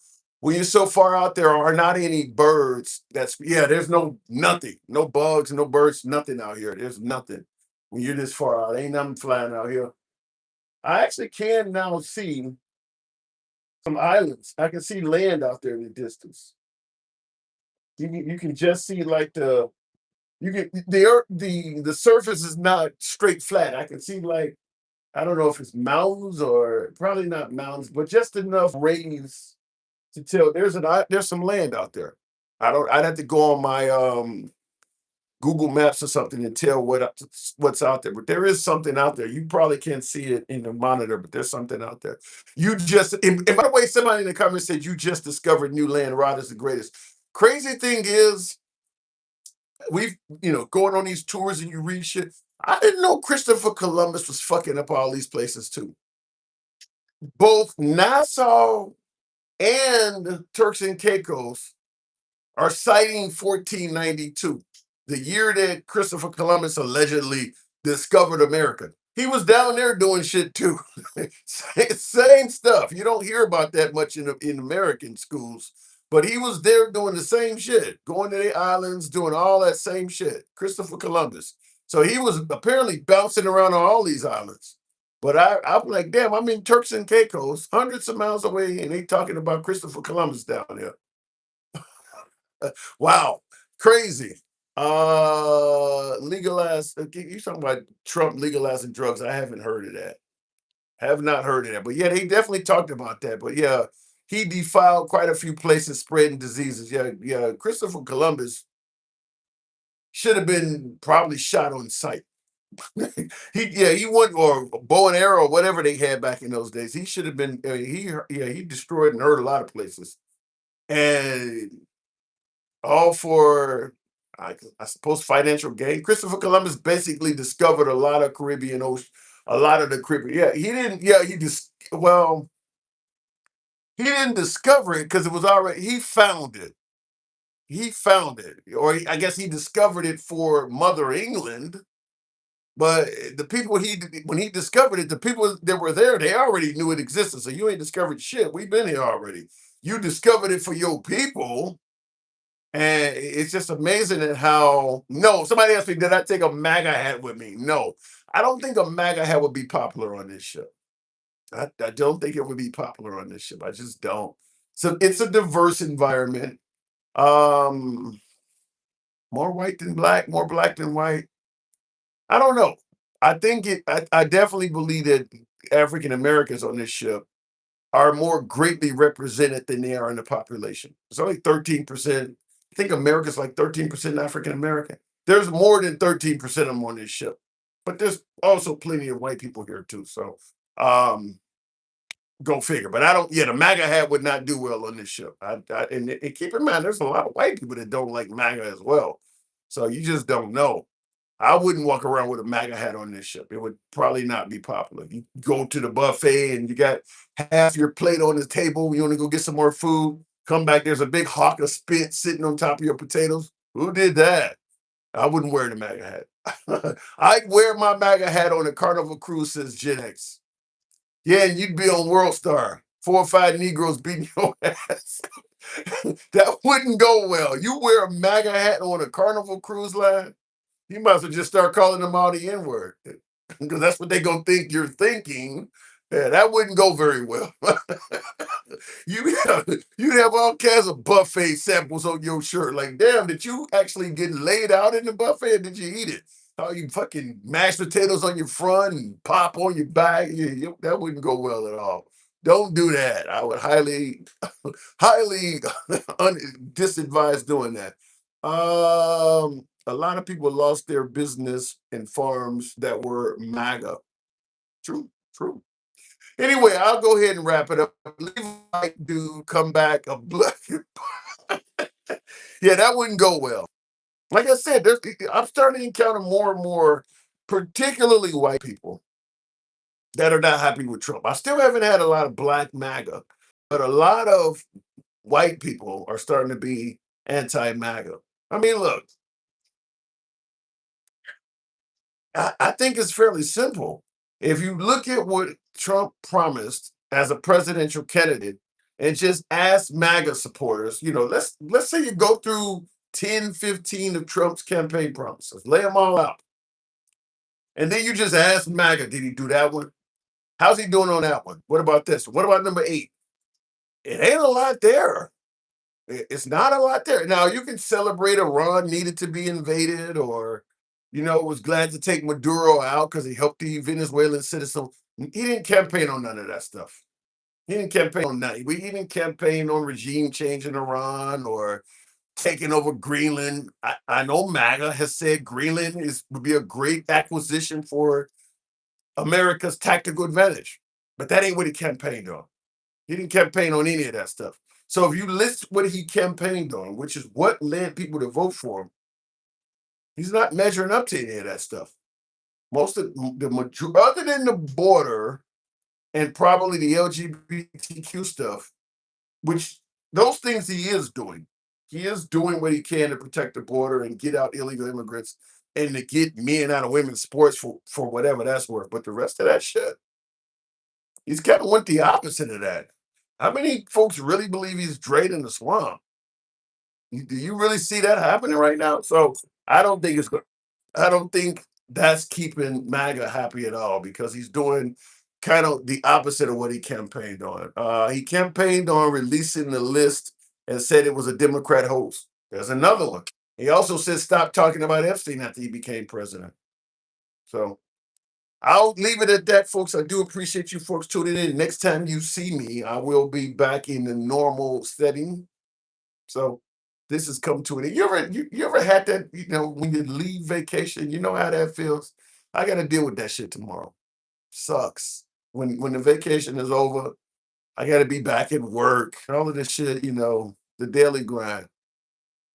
It's what happens. I guess it is what happens. But thank you folks for tuning in. Thanks for the few of you who sent hats and mustaches. TikTok cap helped your boy out. I appreciate a few of you guys that showed the program some love and tapped the screen. Nope, I'm retiring who said I'm retiring every day? Travel minute, you got much love to that. That's awesome. And thank you, L Biggie. That's a hat and mustache. Thank you, L Biggie. And Big Boss. Safe travels, yeah. And I'm not before I leave real quick, I just say this. I'm concerned about fucking flying. I mean, they're having near mid-air collision. They just had another one the other day, a Southwest jet, and they put him in. I'm concerned about flying. I gotta go. I'll see you guys later. Take care and appreciate you tuning in.